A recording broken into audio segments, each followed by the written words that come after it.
Is that it? How about that? I bet you guys can hear me now. I bet you can hear me now. Am I right? Can you hear me? Still no audio?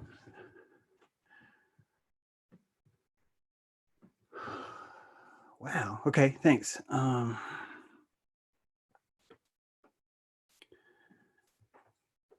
is there no audio? I should have done it.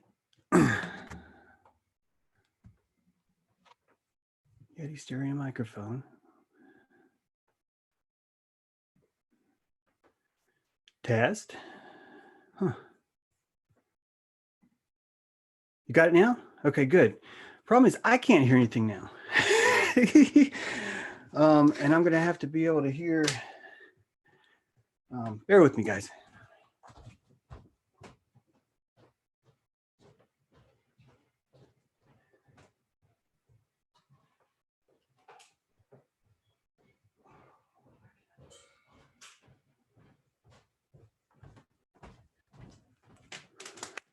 Hear audio.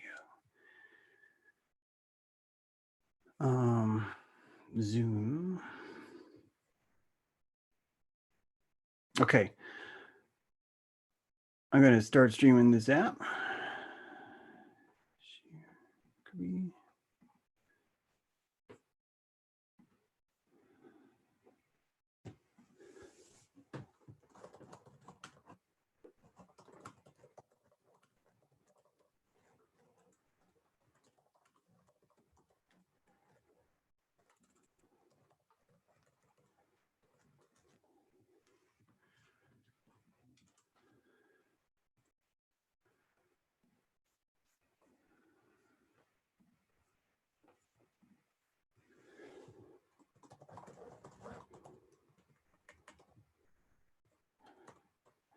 I hate you guys are watching me type.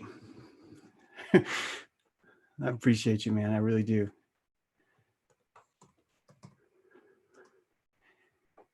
It's been just go time since this whole thing started. I'm sure you guys are living the same dream right now.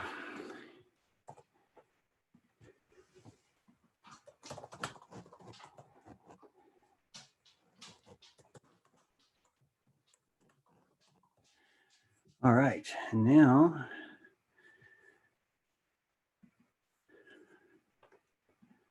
I'm inviting Dr. Kaufman. Now he actually, I don't know if he's back yet. He had a long day today, but he said that he would give us a few minutes.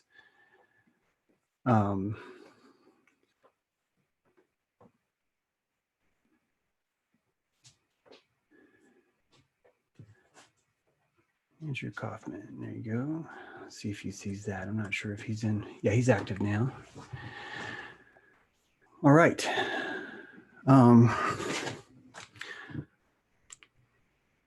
Let me just send one final text. That's to Mr. Kaufman. Thanks a lot for being here, guys. I appreciate it. About to start here. Even if Andy isn't here, I'm gonna go over a few things.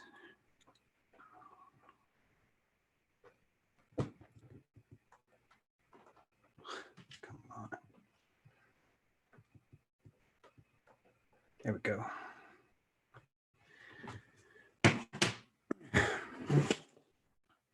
All right, welcome. Thanks for joining me. It's been a while since I've done a live stream. I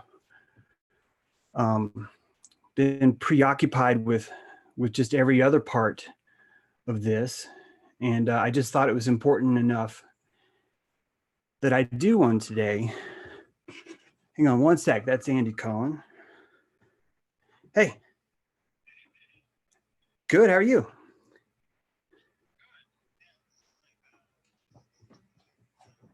Yeah.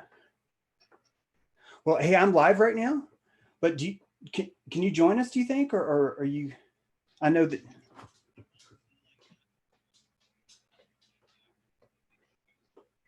Okay. Yeah, I'm live with 47 people right now. Well, not really waiting. I told them that you guys had a busy day and that you didn't promise me a time, and I was just going to talk anyway until Great. I sent you a link on Facebook in the chat. Yeah.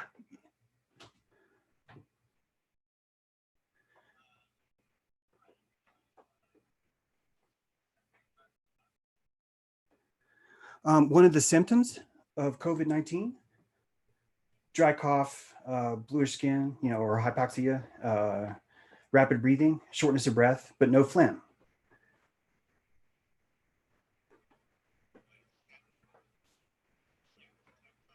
Okay, great.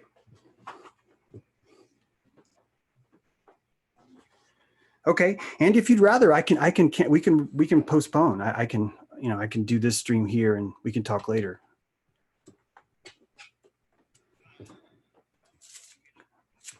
Great. Right on. All right, great, man. Well, we'll see you in there. Take your time. I got me. I got plenty to talk about. We'll see you in 10 minutes. Thanks. Bye bye. Okay, guys. Dr. Kaufman is on his way. And yes, you did Savage Truth. You are live with James True, and you just watched me have a phone call. Isn't that fun? Dr. Kaufman has been inundated since his debut with Richie from Boston and on Crow 777 and Secrets of Saturn, which thank God he came out about a month ago, if not longer. And really just started pushing truth from his experience.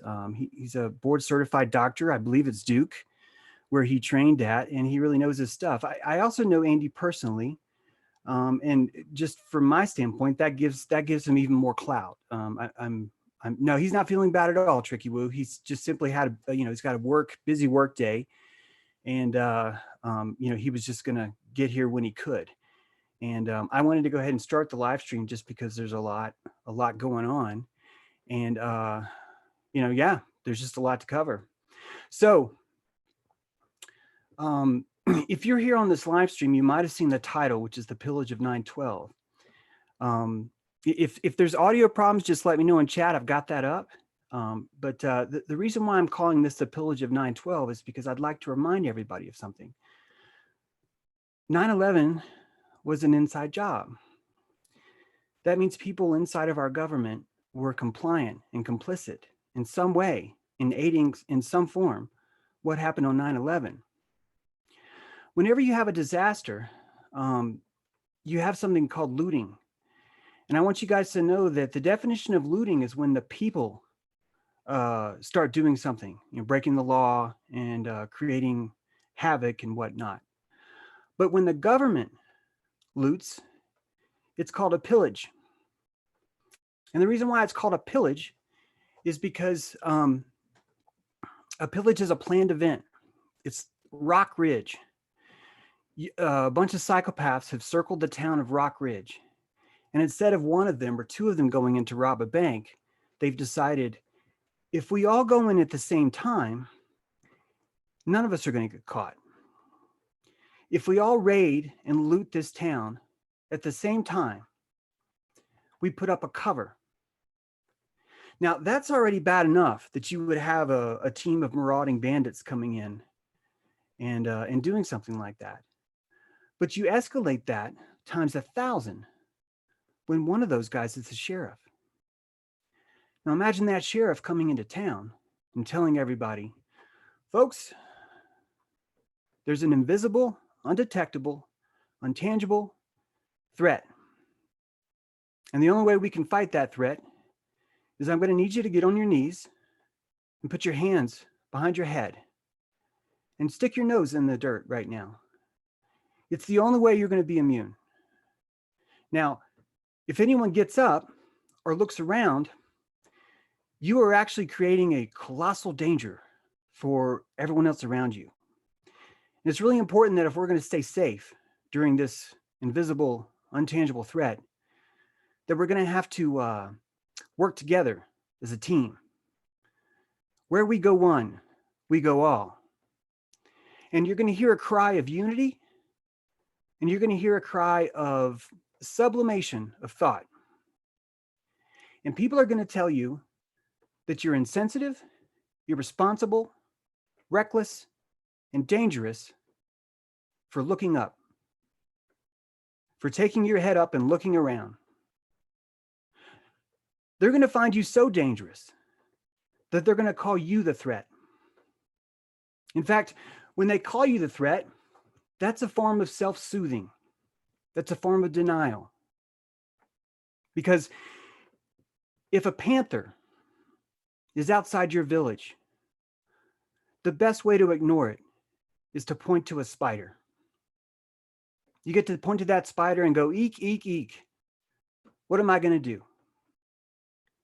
And we've been trained to point at spiders our whole life.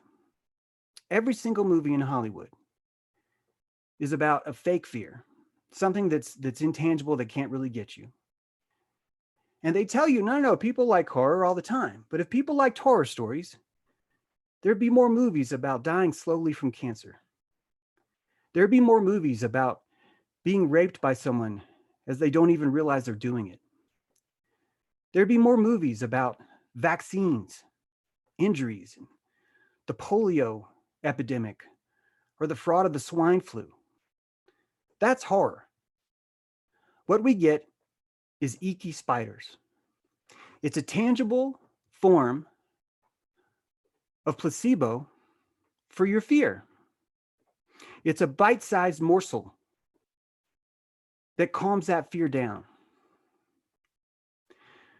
What's coming for us is not going to be here tomorrow.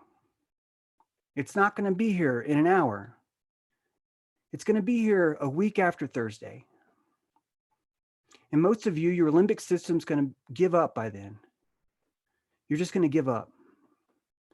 And like an inmate on death row who's told you're going to die next Wednesday at noon, that entire week is an apprehension where really you're hanging. You're a hanged man that's dangling from the rope, asphyxiating on time. And it chokes your limbic system out. I want you guys to understand that every single word that you've been taught has been weaponized against you. Every single concept that would empower you has been used to abuse you and short you out. And the biggest word that I can think of right off the bat is fear. People, fear is not the enemy. Fear is Scotty in your engine room. He has turned on your warp core and he has given you everything he's got. Everything. Full shields, full power, full gasoline. And you've been taught to reject fear. You've been taught to take Scotty's warp core and just freaking dump it. Just spit it out. And you've been taught to be meek.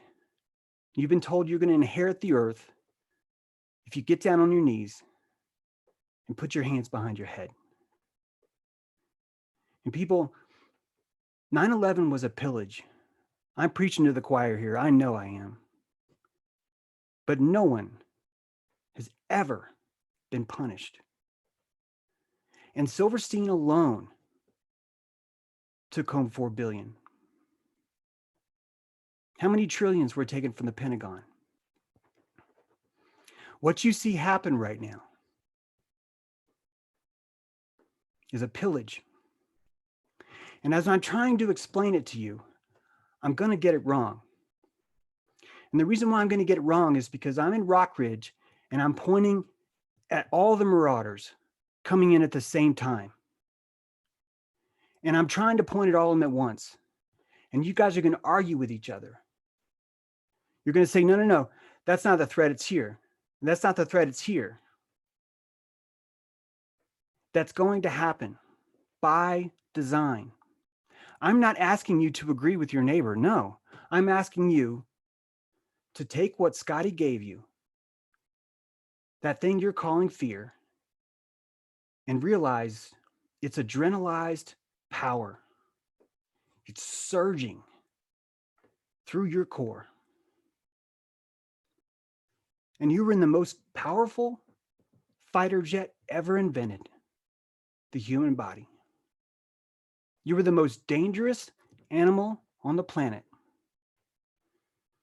But man is not the top of the food chain. I know you've been told that, but man is not on top of the food chain. There is a panther that's higher. And that panther is psychopathy. Psychopaths have an advantage over you. They do not possess empathy. Empathy is a governor, a regulator on your shame and projection. It allows you to make a telepathic connection through the body to another person. And psychopaths don't have that. It's been bred out of them by design. If you start to study the Old West and look at horses, you'll notice right away, if you start to study it, most of us don't even realize this, but there's not just one horse. There's a variety of horses. You've got pack horses. You've got long horses. You've got short horses. You've got horses that are good for maneuvers. You've got horses that are bred for battle. And I'm here to tell you that thousands of years ago, men were bred to be psychopaths and put into an elite league to do exactly this right now. And if you think 9/11 is over, you're one of the people that's on the ground. And you're going to be telling everyone else how irresponsible, reckless, and dangerous they are for pointing it out. Now, I'm going to stop now because I don't want anyone to perceive that my thoughts are Dr. Kaufman's. They are not. Dr. Kaufman is a free range, free man of the land. He is a man of the living soil. He speaks for himself. And I don't want anyone to perceive anything that I'm saying as his view. So we're going to stop this topic now. And I just want to say a huge thanks to Dr. Kaufman. Andy, thanks for being here. Really, really appreciate it. Yeah, it's my pleasure. And please do call me Andy. And, I actually do agree with a lot of what you're just saying. And I kind of strategically joined because the fear has really been kind of like a lightning rod for me, that I'm not sitting around cowering for certain. I'm actually doing all kinds of things to get the message out, to prepare for the possible worst for myself and my family. And I have been really energized. I mean, I can't believe how much I'm getting done. I'm not relaxing in front of the TV at all at night. I'm just working until I realize, oh my God, I'm exhausted. Yeah. Me too, buddy. Me too. I'm in Einstein cat mode, where I'm like, I'll go to bed super tired. And 3 hours later, my body's like, my Scotty's like, hey, dude, let's get some work done, man. Let's do it. Let's chase this lead. Let's figure this out. This is pure prana right now. This is pure. We are getting our energy from another source. And I don't mean to put words in your mouth, but I'm telling you guys, that's the earth. The earth is speaking through us right now.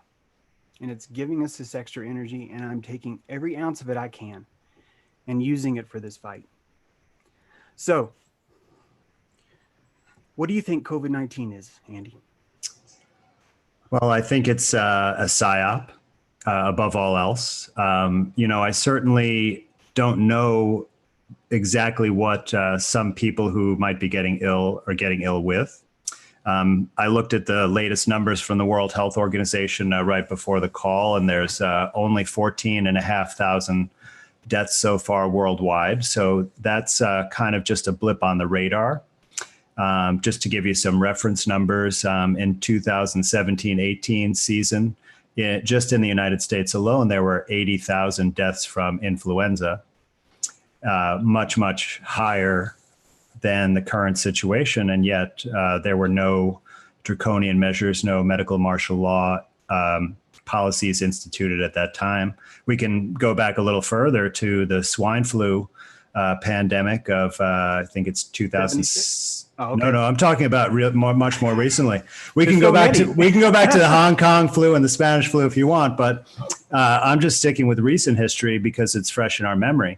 Right. And the swine flu was supposedly responsible for 200,000 deaths worldwide. Now, there weren't it didn't hit hard in the United States. It was mostly in the Asia at that time, but still there was nothing like what's going on today.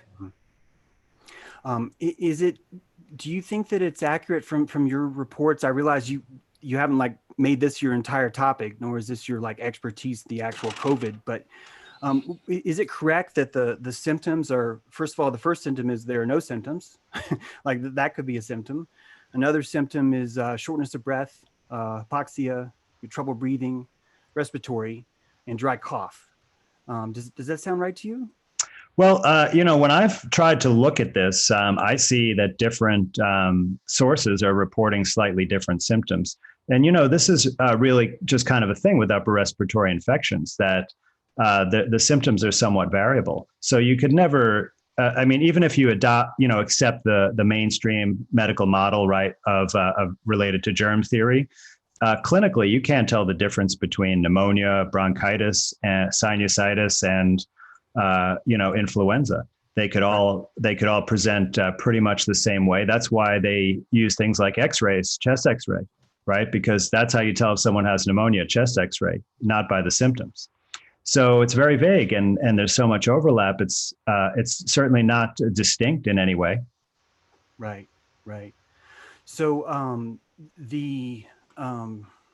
sorry, a little low. Okay, thanks, Ty. I lost my thought watching the chat. That's okay. That's okay, because actually there's one. I'm just going to ignore the chat, guys. I just really want to focus in on this. Okay. If you can't hear me, I'm sorry. I'm just going to keep going because I hear people say they can hear me. So hopefully everyone can hear me okay. But I wanted to mention this one article that I actually found through John Rappaport's blog. He has an article there called Corona Bologna. And there's a link to the translation of this article from Agenzia Nova, an Italian news publication. And when I tried to post this on Facebook, it would not let me post it at all. And we're talking about a statement from a government official. So there's a man there named Silvio Brusaferro, and I'm probably not pronouncing that right, but he is the president of the equivalent of the National Institutes of Health in Italy. So we're talking about a high-ranking government official and someone who would definitely have something to say about this, right? Because this is a person who's been looking at the data. And what he said is that, in his opinion, in Italy, there were only two, not 200, not 2,000, but two deaths that were directly attributable to whatever this pandemic is. The other people who died all had serious health conditions that were pre-existing.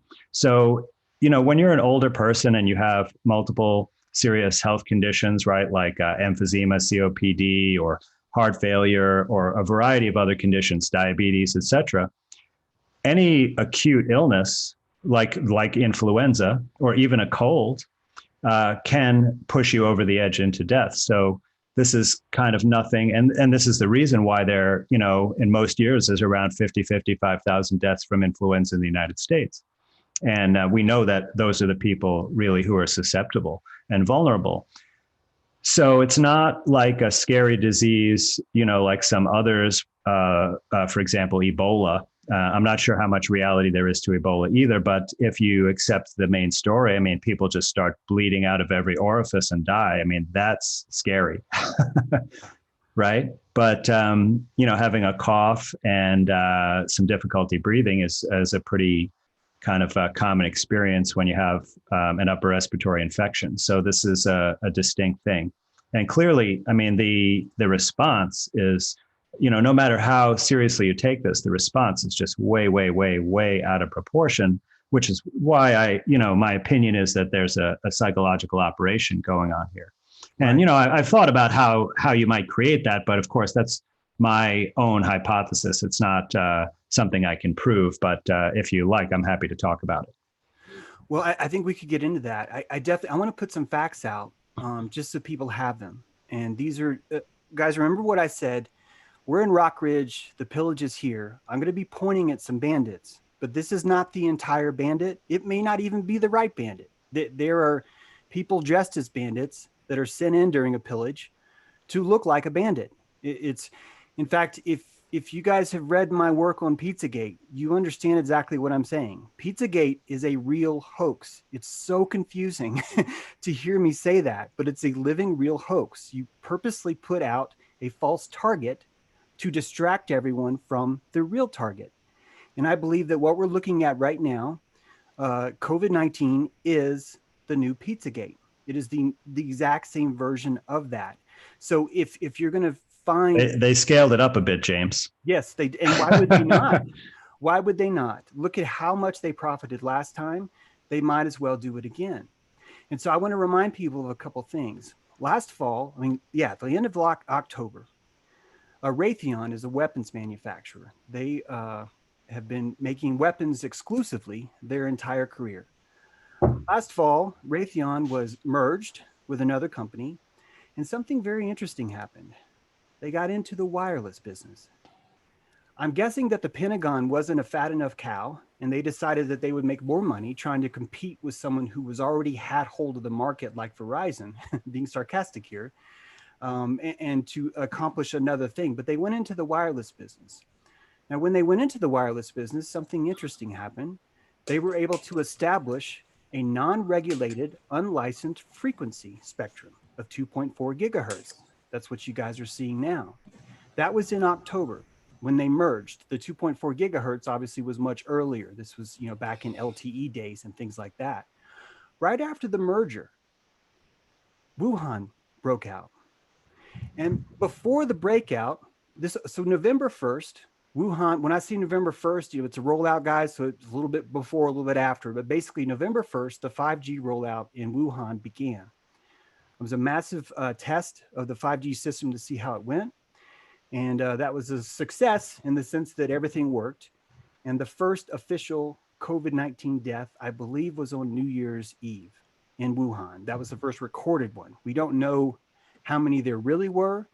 Guys, we don't even know if there are any. I'm not even saying I'm doubting it. I just want you to remember, you're dealing with another country that also has its own propaganda media. Absolutely. And I know you guys. I was going to say, I have some information that may be a little bit more reliable about China, if you'd like me to talk about that. Okay. So there's a professor of public health at the University of Manitoba named John Kettner. And he did an interview on one of the main, it might have been on CBC. And he was basically kind of cut off after he talked about being concerned about some of the martial law measures. But earlier in the interview, he was able to get out this information. So he's looked at the data from China. And also, by the way, he was very critical about the quality of the reporting. And I thought about that a little, but there's been so many of these pandemics. I would think they would have some infrastructure in place to keep track of the numbers. Mm-hmm. So it's hard to tell, how much control there is and how haphazard it is. But nonetheless, so he had presented the numbers from China for all of Hubei province, which is where Wuhan is. And he said that, because it's pretty much over in China, as far as we can tell. And I've even seen some interviews with some expatriates who had personally witnessed that things are back to normal in China. So the total death toll amounted to 1 in 20,000 population for that province. So I extrapolated that to the US population, just to give, it's not scientific, but it gives a comparison. And the total deaths would be 15,000. So a very, very small number, comparatively speaking. How many people died of the flu? It's more than that, right? Every year? Yeah. So last year, I believe it was around 55,000. Some years are less, sure. But several recent years have been in the 50,000s. And like I said, just a couple of years ago, we had that big year with 80,000 deaths. So, just compared to the regular flu, which is something everyone has personal experience with to some degree, you could see that the mortality is not even at that level, it appears. Gotcha.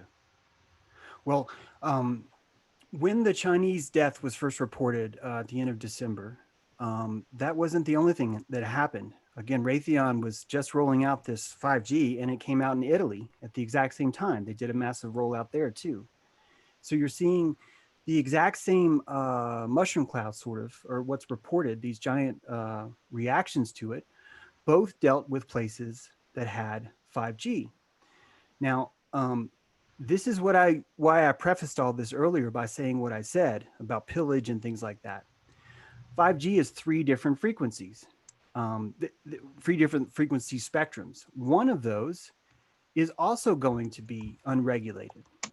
And I want you guys to realize that the debate over bump stocks that we had a few months ago, where the pro wrestlers in DC, in the DC ring, pretending to be real wrestlers, were arguing over bump stocks.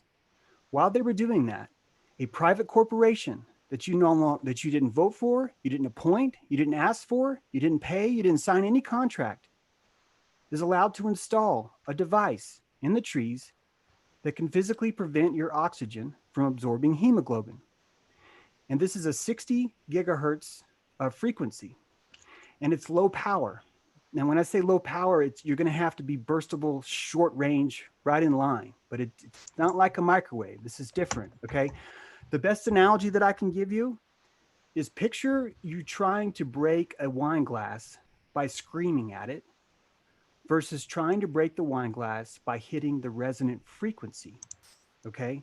Those are different approaches. If you hit the frequency of that glass, it's going to shatter.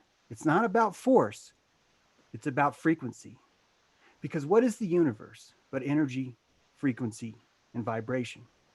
Now, this 60 hertz is a very specific spectrum. It's 65 hertz, it doesn't do these kind of things. 70 hertz, it doesn't do these things. It's just the 60 hertz. And what it's doing is it's causing your O2 molecules, the electrons in those O2 that's shared, are going to spin so fast that there's no way for you to physically pull hemoglobin into your body.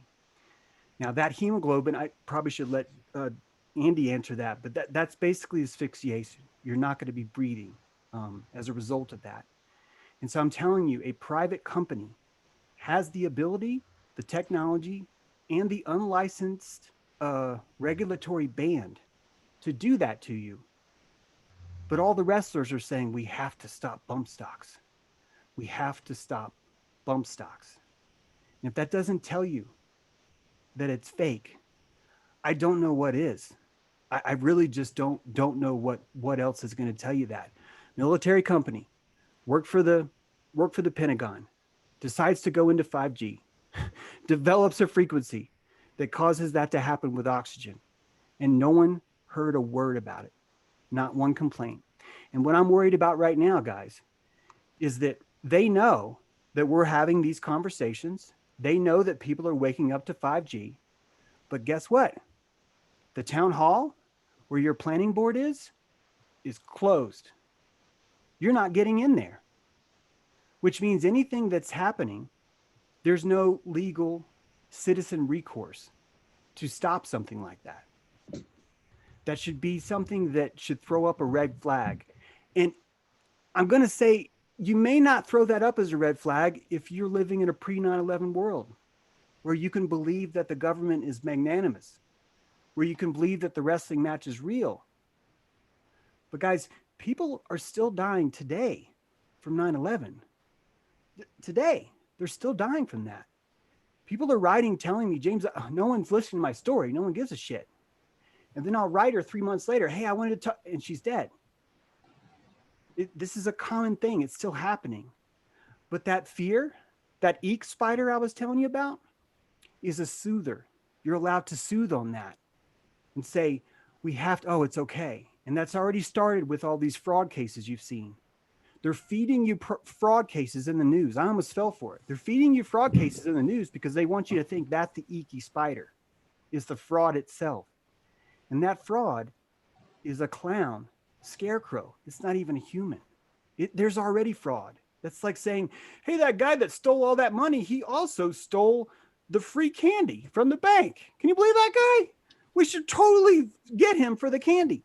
That's what's happening right now, while this fog of war is all around us. And it's going to be a mental extraction. They're going to stretch this out.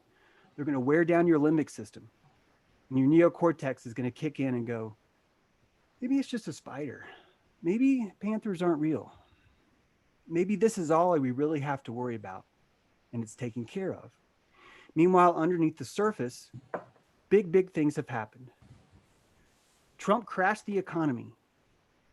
He did that on purpose. He had to crash the world economy, and he did that for one reason, because he wanted to sell everyone's birth certificate to the IMF for $5 trillion. And that's happened. The entire world was sold for $5 trillion using a COVID-19 coupon. And I need you guys to understand, when you look across the world, this is why I keep repeating over and over again. Some of you guys are probably sick of me saying it. Countries are not what we think they are. Just like parties are not what we think they are. Just like Washington, D.C. is not what we think they are. We are not going to get information from them. We are not going to get help. And we're not going to get the truth. It's just not going to happen. We have to do that. We need people like Dr. Kaufman. We need people to just report what's happening on the ground, and for us to really think about, what could this be? What are all the angles? And what's probably the necessary next step? What's the next strike coming? Because this isn't over. In fact, this is the perfect time for them to do all kinds of things. What did we see today? Nancy Pelosi is introducing a new bill where there's a digital dollar. If you guys have caught my article, I've told you, and I hope you don't mind me telling people this right now, but one of my articles, I explained how XRP is the new digital dollar. XRP was an altcoin that had a centralized node point, a centralized bank. And so they were able to build the new dollar off that central node. And because they're able to do that, it's a private node now. They're going to be able to fork it whenever they want. That means print more money on demand. They're just going to be able to fork it. And they're going to continue to siphon off you just like they did before. When Trump said he's ending the Fed, what he meant to say was he's upgrading the Fed. He's changing it from what he was and putting it into something new. Now, I want you to be aware, those are two completely different dangers. One is a banker, right? One's a banker that's in on the pillage, and another's the sheriff, and another's the doctor. You've got three different people in on this pillage. Just three. I know there's going to be more. I know we're not seeing the whole picture. And they're waiting for you to name what it is so they can tell you, haha, that wasn't what it was at all. You see how foolish you are. And that's what all these psyops are. That's why there's accounts like Storm is Upon Us, for example, on Twitter. It's a naval warfare intelligence account using your taxes to put out rumors on Twitter, telling lies to convince you to do one thing. Get down on your knees, put your hands behind your head, and trust the plan, and eat some popcorn, because this is a big old show and everything's taken care of. And the people that don't want to admit there's a panther, they're going to love that, because their neocortex has overridden their limbic system, and their limbic system has just given up. It's like, dude, I'd rather just die. It's like the inmate who knows he's got an execution coming up in a week. After a few days, he's looking forward to it. He wants it to happen. Why? Because his limbic system can't sit there with a full warp core for an entire week or an entire month or an entire year. That's why every 1.29 years, they take another step and then they don't do anything. That's why they don't do anything. Because if they step too far, all of you guys would activate. All of you guys would be like, no, we're going back to unanimous government. We're going back to having government as a tapestry of agreements. As long as they take the steps slow enough, most of you are not going to move. Most of you are going to be like, I worked hard on that shop. I worked hard on my sidewalk. I've got kids. All these things that are so important, those are going to override you chemically, and they're going to tell you everything's okay, because the sky hasn't fallen. It's just gotten darker. Still there. It's just darker. That's all. That's the biggest threat we face. James, I've been really concerned about the financial consequences of these government actions. And one thing that seems to be quite obvious now is that all of the small businesses, retailers and others that have had to shut down, it's already been 2 weeks where I am in New York. And, these businesses, I don't think they have large cash reserves that they could weather a storm like this. So it seems like they're going to have to work for someone else after this is all over. And I wonder if that is going to, help them sort of reach this point where they stop going along with the plan. I've been waiting for like a restaurant to say, we're gonna stay open, we're gonna seat people, and or some other business to take a stand. And I haven't seen it yet in my community, but I'm certainly hopeful that there will come a time soon that people will stand up like that. I've certainly have personally resisted several measures. None were by the government, but what I see is that a lot of people are actually taking things a step further on their own, like some agencies and organizations that are still operating, at this time. And like I even went to take my car for an oil change on Monday, and you're supposed to go into this area they had cordoned off and like put your key on the table and then leave, and then they come and get your key. And I'm just thinking how silly it is, because you both touch the key. So if you're going to spread any germs, there you go, right? And then they're going to have their mechanics get in your car and drive it where you've been breathing and coughing and touching everything. Right. So another thing about this is that these public safety measures don't really make sense. It kind of reminds me of how the TSA has done airport security since 9/11. They take away all these items that like knitting needles or like a cuticle scissor. Like, you're going to be able to hijack a plane with knitting needles, right? They take away your water. And I know that that's because they just want you to buy water in the airport, right? But there's this facade of security. And right now there's a facade of protection from some, imaginary communicable disease, right? Because we can all go to the grocery store and be in close proximity and touch the same things and be near each other. But we can't go to a restaurant. We can't go to any retail establishment. Yeah, we can't commerce. We can talk to each other. We just can't have commerce. If you Right. notice, that is the blanket that's across everything. Is as long as you in commerce, I'm going to let you do whatever it is you need to do. That's the key. Well, there's one exception to that, which is e-commerce. And, it has me thinking that, outlets like Amazon, et cetera, they're going to basically just take over all of the consumer retail market. And because no businesses would, once they have that foothold, which they're gaining right now, because people have no choice but to order online right now. Mm-hmm. So they're going to have all that market. It's going to be impossible for small people to compete with them. Mm-hmm. Once everybody just gets used to ordering everything. And also, the whole idea of social distancing, they chose that language very carefully. And I see that everybody around me, at least, I know I've heard from other areas where they are not so compliant like they are in my neighborhood, but people are really, taking it seriously and staying away. Mm-hmm. The kids in the neighborhood are not allowed to come in my house. They're not allowed to go to the playground and touch the play equipment. Some of them are supposed to stay 6 feet away from the other kids. It's a lot to expect a child to do that. Yeah. But, so there's going to be a mark from that alienation from each other, and like being afraid of other people, of your neighbors, of your friends. Right. And I could see how that could just lead to people just be more comfortable staying at home and doing everything from the computer. And it really reminds me of Ready Player One. Yeah. Yeah. It's a really good point. Real quick, Jeff Bezos is clearly the new Beelzebub, Lord of the Flies. And I mean that literally, because of the drone fleet that he's been building. And I want you guys to remember that he's very specific about not wanting employees.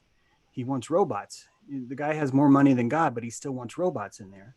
And if you look at the torturous situations some of those humans are living under there, I think that it's really showing you that you've got another programmed elite, just like we talk about all the time, that's been set up a long, long time ago to basically be himself and act this way. And you can trust someone like that because he's predictable. When I say trust, what I mean is other people can trust that lineage, that genetic line, to behave exactly this way. And that becomes a vessel, an instrument for you.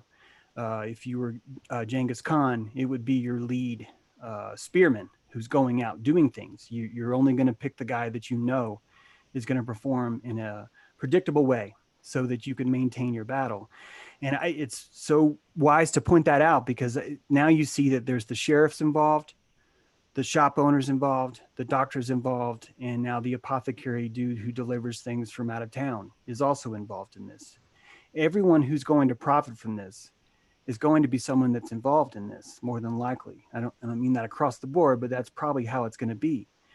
Just like 9/11, your cipher, guys, is to look at who benefits and who keeps benefiting every 1.29 years since World War II. It's always the same. And it's not you. It's not America. It's a corporation that's claiming to be America. They're the ones that are benefiting. So it's important to keep that in mind as you're looking for these enemies, for who you're going to snipe, for who you're going to put in your sights and take out. Look for who's benefiting. Make that your main cipher. It's gonna almost work every time. James, can I mention something about the corporation of the United States? Yes, please. Because I think some people may be skeptical of that, but I want to assure you that this is absolutely factual, what James just said about the United States government being a corporation. So there's a website, some of you are probably familiar with, Dun & Bradstreet. And what it is it's a database of all the corporations in the world. And if you go on that website, you could just, put it in a search term, Dun & Bradstreet. It'll come right up. It's widely known. And in there, you can search for businesses and just type in United States government, and you'll see the corporate listing there, which will tell you, what's going on. And in fact, you can take this much further. You can do other governments. They might use slightly different names, but I was able to find the Israeli government and the Canadian government very easily on there. You can even go to your local courthouse and you'll see that that's also a corporation. And you can see that your city council is a corporation. So basically every government body and entity that you assume is a independent governmental body has a corporate structure. And it's very provable just by this simple method. Mm-hmm. Yep, it's true. And what are corporations, guys? It's a fiction. It's a fiction. Now, fictions can't own property, but they do. Fictions aren't an entity. They shouldn't be allowed property. They shouldn't be allowed a lot of things, but we give them that. And as long as we believe in that fiction, we're literally bringing them to life. We're breathing life into that golem. They've taken a piece of clay, and our prana, our belief, has said that's a living creature. It's able to own property. It's able to tell me I may not trespass. It's able to do. It's capable of doing things as nefarious as installing a box on every street corner that's capable of rendering you asphyxiated. It's none of this has changed, guys. This is just business as usual, and it's the boa constrictor is tightening. It's a tightening is what's happening, but it's slow enough to where most of you guys are not going to notice, and the rest are going to complain about anyone who's complaining about it. I got a note today from a nurse who said, "It's our right to know if my neighbors are infected or not. It's my right to know that." And if that doesn't bring it home where this is going, I don't know what else will. And that's going to get worse. Just like Parkland shooting, just like 9/11. It's not pain that makes you enter mind control. It's shock. Those are very different things. They seem like the same, but they're not. It's very different. Shock is a state of mind. It's a trance. It's a voodoo trance. Voodoo, the religion of voodoo. They understand how the mind works. All of you, everyone in chat, Savage Truth, Maddie, Michelle, all of you guys are in a trance. You are constantly being adjusted, changing your transmission from one to another. And if you're evacuated, if you don't have faith in yourself, someone else is going to be able to set that trance. So, James, I think we could actually talk about this physiologically or biologically as well, sort of a biological Stockholm syndrome situation. And we have to talk a little bit about polyvagal theory. And polyvagal theory is a sort of scientific principle about how we respond to dangerous situations. A lot of people out there may be familiar with the fight or flight response, but there are actually three different responses that are hardwired into our body. Some of them come from the more primitive reptilian brain, which is just basically a part of the brain that we share with some lower animals. And so there's the fight or flight response. There's the freeze, play dead response, like we might be familiar with possums that exhibit a very potent form of that. But then there's the other response, which is tend and befriend, is how it's called. And this is often more common in women. In fact, this area of research was really enlightening because, before that, we always thought the main difference between male and female had to do with our, genitalia and reproduction. However, this is a very big biological distinction between men and women, that men, not 100%, but, close to it, would generally have a fight or flight response as a first response to a typical fear situation. By the way, the freeze response is usually when in a situation when there's no other options, like someone is holding you down or you're trapped in a room. So that's not as common as the other two. But what they found is that women much more frequently have this tend and befriend type of response. And it makes sense because we would assume that whoever is inciting fear with them, it could be, either a male human or some kind of big animal, and they might be less likely to be able to defend themselves against those bigger creatures. So this strategy, and it can be very successful, right? It can end up in them ingratiating themselves to the person and talking them out of harming them, right? So it's a good strategy. But if we collectively are under assault from a danger, right? Like the way that they talk about this virus on the media, you'd think that we're all about to die, or at least someone in everybody's family is about to die. And it definitely is more than enough to incite this kind of reaction, right? And you can go out in public and see the panic in people's faces, right? Not everyone, but in a lot of them. So they probably are having this kind of tend and befriend response toward the CDC, toward the government, toward the World Health Organization, probably toward the military, because we're seeing mobilization of lots of military personnel and vehicles and equipment into some of the major cities right now. And I'm sure that most people are like, thank God they're coming to save us, right? Because of this state of fear that they're in. And when you're ruled by this kind of survival state, really, this is it's a last ditch survival type of effort. So when you're in this mode, you're just trying to survive. Mm-hmm. So that means you can't really step back and see the bigger picture and reason things out. So I think the most important thing that anyone can do in this situation is to figure out a way to move past that fear so that they can get back into a healthier, vibrant state, not completely survival mode. Right now, you can still retain your survival planning, and you can be thinking about how to protect yourself in all the scenarios, right?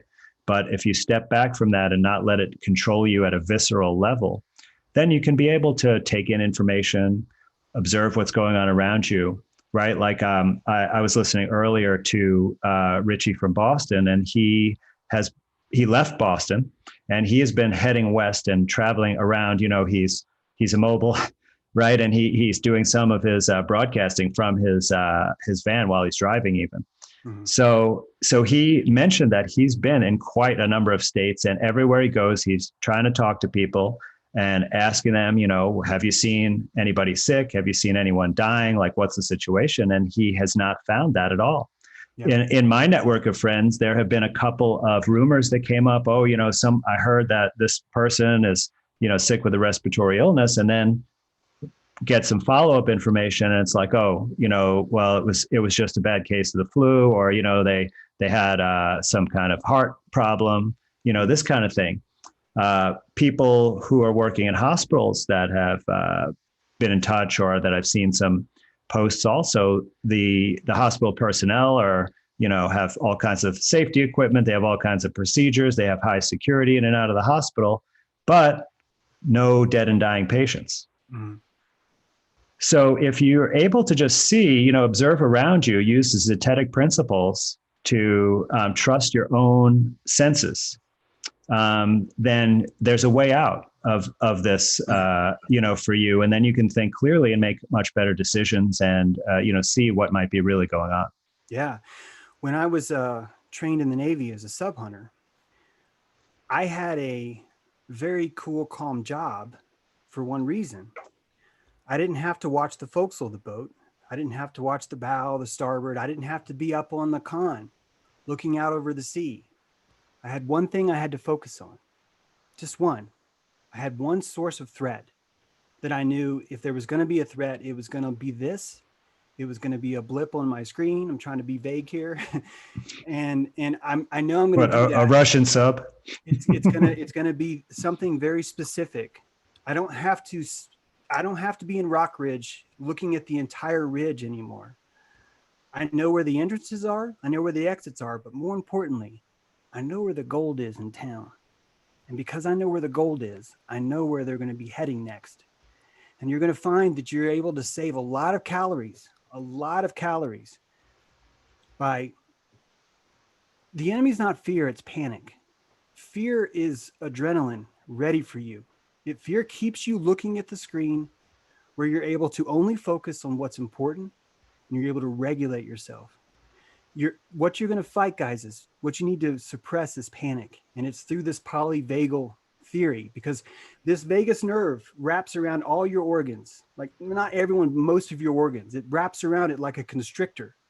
And when you feel something, let's say you jump into a super cold pool of water, that vagus nerve is going to be, holy shit, and it's going to squeeze you.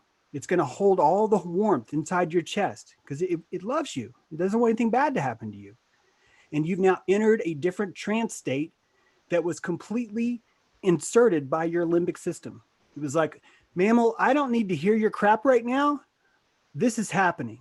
We are entering into this shock right now. This is what's happening. I'm not listening to you at all. That's the polyvagal response. And what you don't realize is that when you wake up and JFK has been shot in broad daylight, you're going to constrict. But then you're going to wake up the next day and you're still going to be constricted. And the next day and the next day. And that becomes your new normal. That becomes your new state. And when you're in that state, that's when, I love this analogy, that's when you're in the van with the kidnapper and he's buying you an Egg McMuffin. And because he bought you an Egg McMuffin, you're convinced he's the good guy now. You're just like, yeah, he bought me an Egg McMuffin. Come on, who does that? What psycho killer would do that? And that's why they wait 1.29 years. That's why, because they know they can get that to constrict so much, you'll hang yourself. You'll start to fear itself.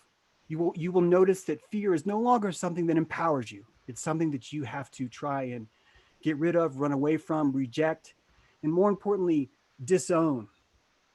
That's why they treat men like shit. That's why they do it, because they know how dangerous you guys are. You guys are freaking badasses and they know it. So they have to work on your grandparents. That's how dangerous you are, is to get you where they are. They had to start this with your grandparents, man.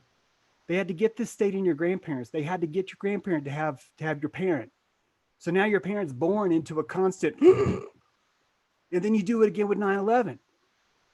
That's what's happening around us. And I think what this COVID thing is all about is really an attack on your immune system. Now I'm speculating, and this is not Andy's thoughts, but I'm under the impression that what this is a war on your immune system. Because if they can make you dependent on their vaccine or their medicine or their treatment, there's nothing they can't make you do. And that's why you're seeing all these autoimmune disorders coming up at exactly the same time. That's why you're seeing a triple, a quadruple in the number of vaccines we're giving. It's an attack on your immune system to make you dependent on these people. Andy? Yeah, well, I can certainly talk about the damage from vaccines if you want, but you're absolutely right. There's something going on with our health in this country, and it's not good. That's right. We have to make it expensive for them to do it to us, guys. You can't make it cheap. You can't make it profitable. If you make it profitable, they're going to keep doing it. And all around you, you're surrounded by people that are making it profitable. Why? Because they're willing to trade your kids in for some comfort today. They're willing to say, hey, I don't mind if the panther comes and eats your baby tomorrow. I just want to focus on this spider in my bathtub right now. That's going to make me feel better. And that's what's happening around here. Why? Because pain, shock makes you selfish. And it should. That's a natural reaction. If something hits you, you don't need to focus on your friends or your neighbors. You need to focus on yourself. It's a natural reaction, guys. Selfish is not a bad word. It's not. But what's happening to us? The fact that they're draining your ego every second. That's your warp core.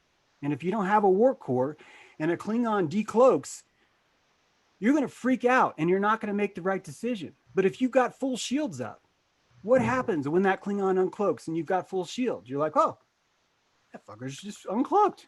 Hey, Scotty, how would you just like, oh, all set, man. Let's freaking kill him. You're ready for action. You're a long rifleman. You've got him in your sights, man. You're not freaking out enough where you can charge your powder. You can set your lead. You can take your sights and you can shoot that fucker right between the eyes like a head of cabbage, man, and just drop him because you know what's going on and because you've learned how to focus, not on the entire ridge. See, women look peripherally. Men, we are macular. We look very specific. We are target. You're target sighted. That's what makes us so dangerous. Men, I need you to do that. I need you to stop listening to people tell you anything is possible. If you know your enemy and you know what they want, anything is not possible. They're going to have motivations, which means they're going to move in ways that accomplish those motivations. Yes, war is deceit, but that's part of this game. They're always going to be wanting to do more, which gives you a clue about what it is they want. You know, you mentioned the Egg McMuffin, and I thought of this $1,200 check that they're promising to send us, and there's buzz about this. Like people, this is gonna make them heroes, right? Even though it's really meaningless, because what business owner is gonna be able to recover with $1,200? I mean, I know that some people might be hurting for supplies and they've been out of work, so I'm not saying that we shouldn't be charitable with those people. Okay, so they definitely deserve it. Everyone deserves economic compensation for this craziness. But this $1,200 is not honest. It's a trick. It's to win our affection, so that so that right after that we will just accept whatever they want to do, whether it be mandatory vaccinations, whether it be mandatory testing, whether it be Bill Gates' plan to put invisible tattoos on us to show that we've been tested negative or not, right? Yep. Because all that is potentially coming. Exactly. And if you guys look at the long term, okay, I need you to try and figure out what it's like to be an elite. I need you to understand that you've gone through certain thresholds that you can never go back from. These thresholds take you out of your cockpit, where you're no longer sitting inside your empathy and you are in a different place. You're moved back into the center and you've turned that jet fighter into a tank. So you're not able to see what's going on outside all the time. You're not able to fully understand. You are now a psychopath bent on destruction. And I need you to picture what that's like to be that person and have billions of dollars at your disposal. These guys don't want money. They want people. And the more people they have, the more power they have. And right now, this might be difficult to picture because each of us are living lives where we're only living 70 or 80 years or, hopefully longer. And some of us less than that. We don't understand what it's like to be an elite, where someone like Rockefeller can live to be 101 years old and die on the spring equinox. These people are competing for something. Why would Bill Gates have billions and billions of dollars and spend his free time trying to murder people with a needle? Like, seriously, why is he trying to commit global homicide? He already has everything in the world he could possibly imagine. And that's what I'm telling you guys. There are things in the world that we cannot possibly imagine. There are secrets that we don't know about. All of us are born with a birth certificate. All of us are born with a social security number. There are people that don't have those. They're born without those. And they're born without those to feel that sense of prana, of feeling superior to you. This has been happening for thousands of years, guys. This is not a new phenomenon. Most of you are willing to maybe go back to World War II and then you stop. You can't stop. You got to keep going. That's why I'm always harping about circumcision. I feel like the crazy guy, but this is why I'm always harping about that, because it's the exact same trauma programming. It's the exact same vasoconstriction. What happens to a baby when you do that and don't explain them what's happened? What happens when you apply love on top of trauma?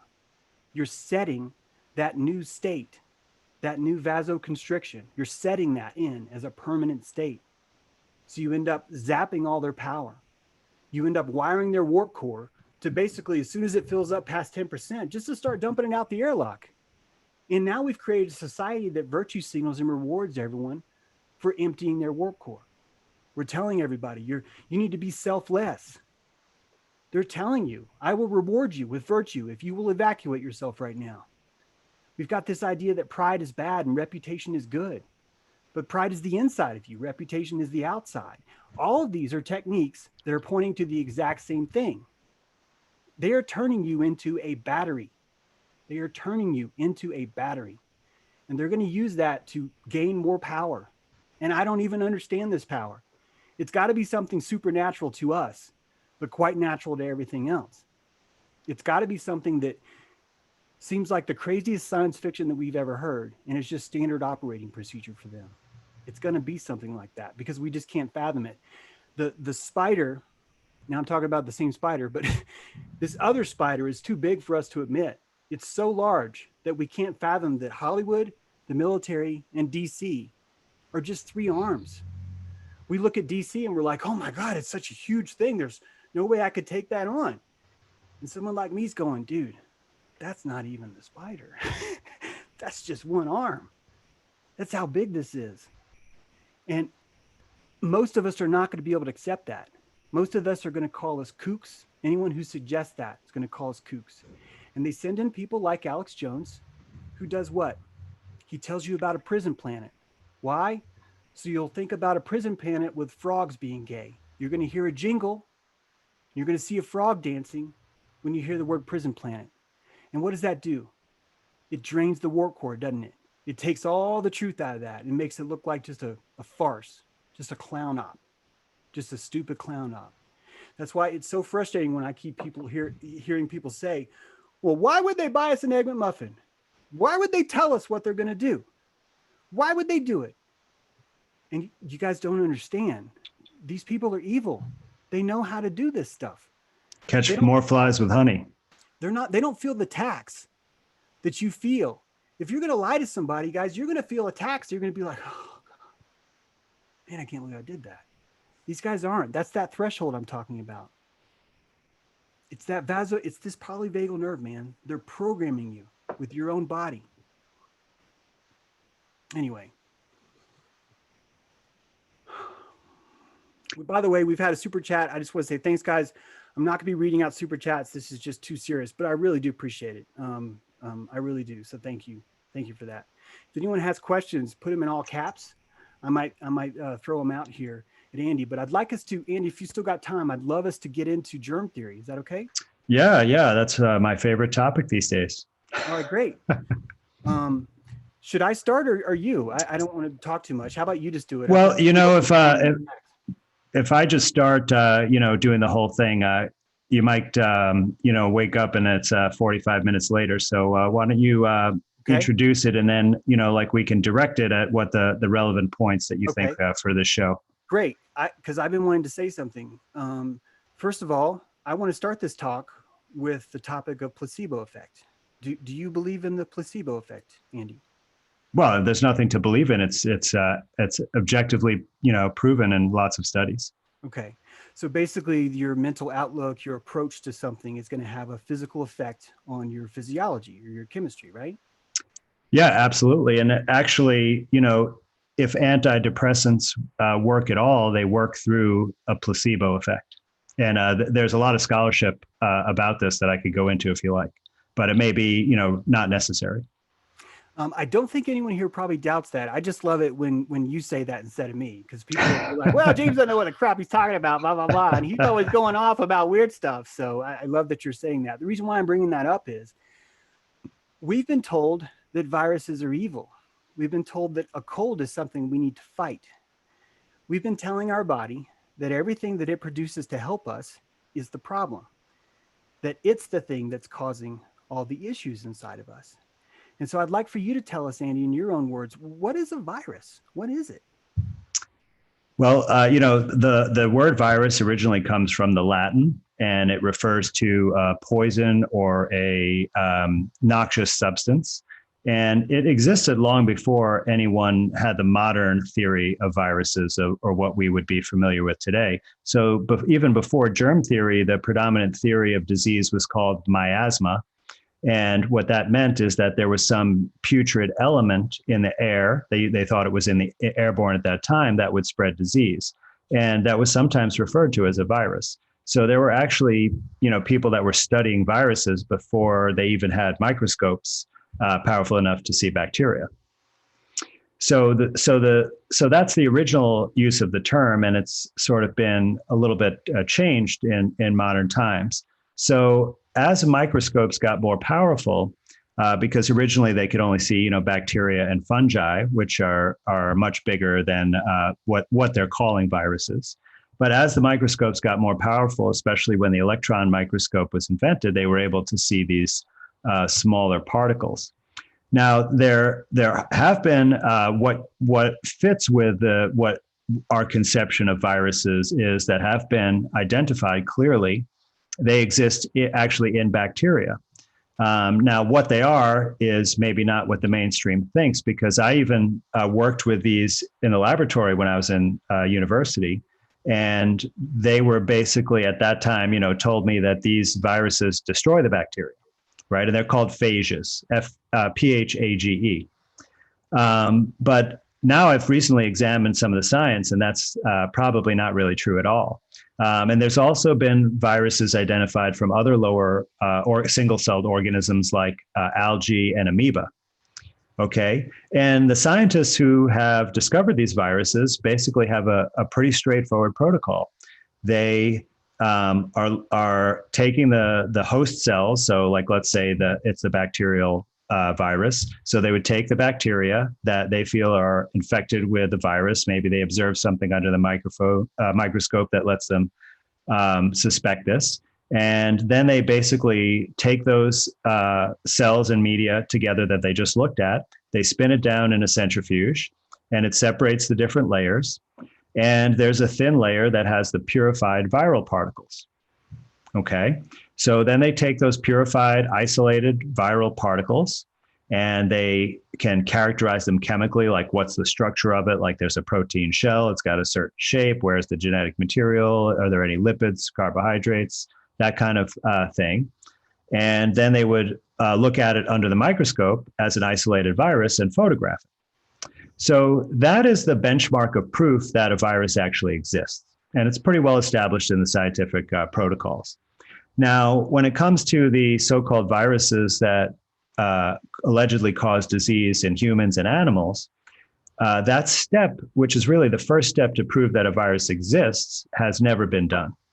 Now, if you want to prove that it causes disease, you would then have to take that isolated virus particle and put it in a healthy person, and it would have to cause the same disease of the person that you isolated it from, right? So you basically get a person with the measles, take their blood or tissue that's diseased, purify and isolate out the virus from that, characterize it, photograph it, then put it in a healthy person, and then it would cause measles in the healthy person. Right. So that's how you could prove that it would cause disease. Now, these experiments have never been done for any of these viruses that I've been able to find, and that other scientists who probably spent a lot more time researching this than I did, including virologists and other researchers, have also never been able to find this. And there's been challenges in the court. I can get into Stefan Lanka if you want. But so it's important to really say that. And so in other words, whoever proposes the idea that viruses cause disease, right, the burden is on them to prove that that's so. Otherwise, it can't be so. And then anything that you reason or learn beyond on top of that, right? Like, for example, that viruses spread from person to person because you cough out these particles in your when you cough, right? Well, you can't even consider that at all unless you first prove that the virus causes that disease, right? Otherwise, then what is being spread? It's not a virus because the virus doesn't exist, right? So it's pretty meaningless. And I know a lot of people get caught up on this contagion issue, and I can spend some more time talking about it. But let me get back to what the virus particles that they say causes the disease actually are. So our body normally is constantly going through a renewal process, right? Where there's cells that are damaged and they're being removed and new cells are being built. And in fact, in something like a year or to 2 years time, like every single cell in our entire body is replaced, right? So our body's continuously remodeling and regenerating. And part of that process, the cells that might be experiencing some stress or damage, the ones that will eventually be taken away, will extrude some extracellular particles. And these are, ubiquitous, really, in nature. So, you get blood sample from 1,000 people, you'll see it in most of these people. They seem to be more of these types of particles that occur when someone is in an illness state. Okay, so this is probably why they thought that this could be implicated in disease. But these particles are a variety of things. According to some people, they're just proteins. There may be some genetic material in there. They take on a multiple of shapes and forms. So when I've looked at papers about these viruses that cause disease, there's no pictures of the isolated virus, but there are pictures of cells and cellular debris. And then they'll put a little arrow to some particle and say that that's the virus. But there's nothing distinct. It just looks like a little dot. When I've seen the isolated viruses, like from bacteria and amoeba, they have a very characteristic and detailed geometrical shape and structure to them. And, you can certainly look at these. There's a great article from Stanford University that shows lots of these good pictures. So you could see what they look like, or if you just, put in your search engine bacteriophage or bacterial phage, PHAGE, and then do an image search, you can just look for the black and white images, because any electron microscope or any microscope image is going to be black and white. If there's color, it means either the image was colorized or the image is just completely made up by an artist, like a computer graphic type of image. So you can see, so now you have looked at these lower viruses that have really been isolated and proven to exist, and you see this detailed geometric structure. And by the way, some of these look like they could be a weapon of some sort, and maybe that's part of this. They look kind of evil. They're beautiful, but you could see how they might bore into a cell, or they have like a missile type shape, right? Like a projectile, which we're used to seeing that imagery. But it's a big stretch to say, okay, well, here's some cellular debris and there's some dots there, and that's a virus. Well, how do they know that's the virus? Is there some specific molecular marker that they're using? I haven't seen any slides even like that, because they do use techniques like that. Yeah. So, the question is, well, why can't they show the isolated virus if it's there? And the reason is because it's not.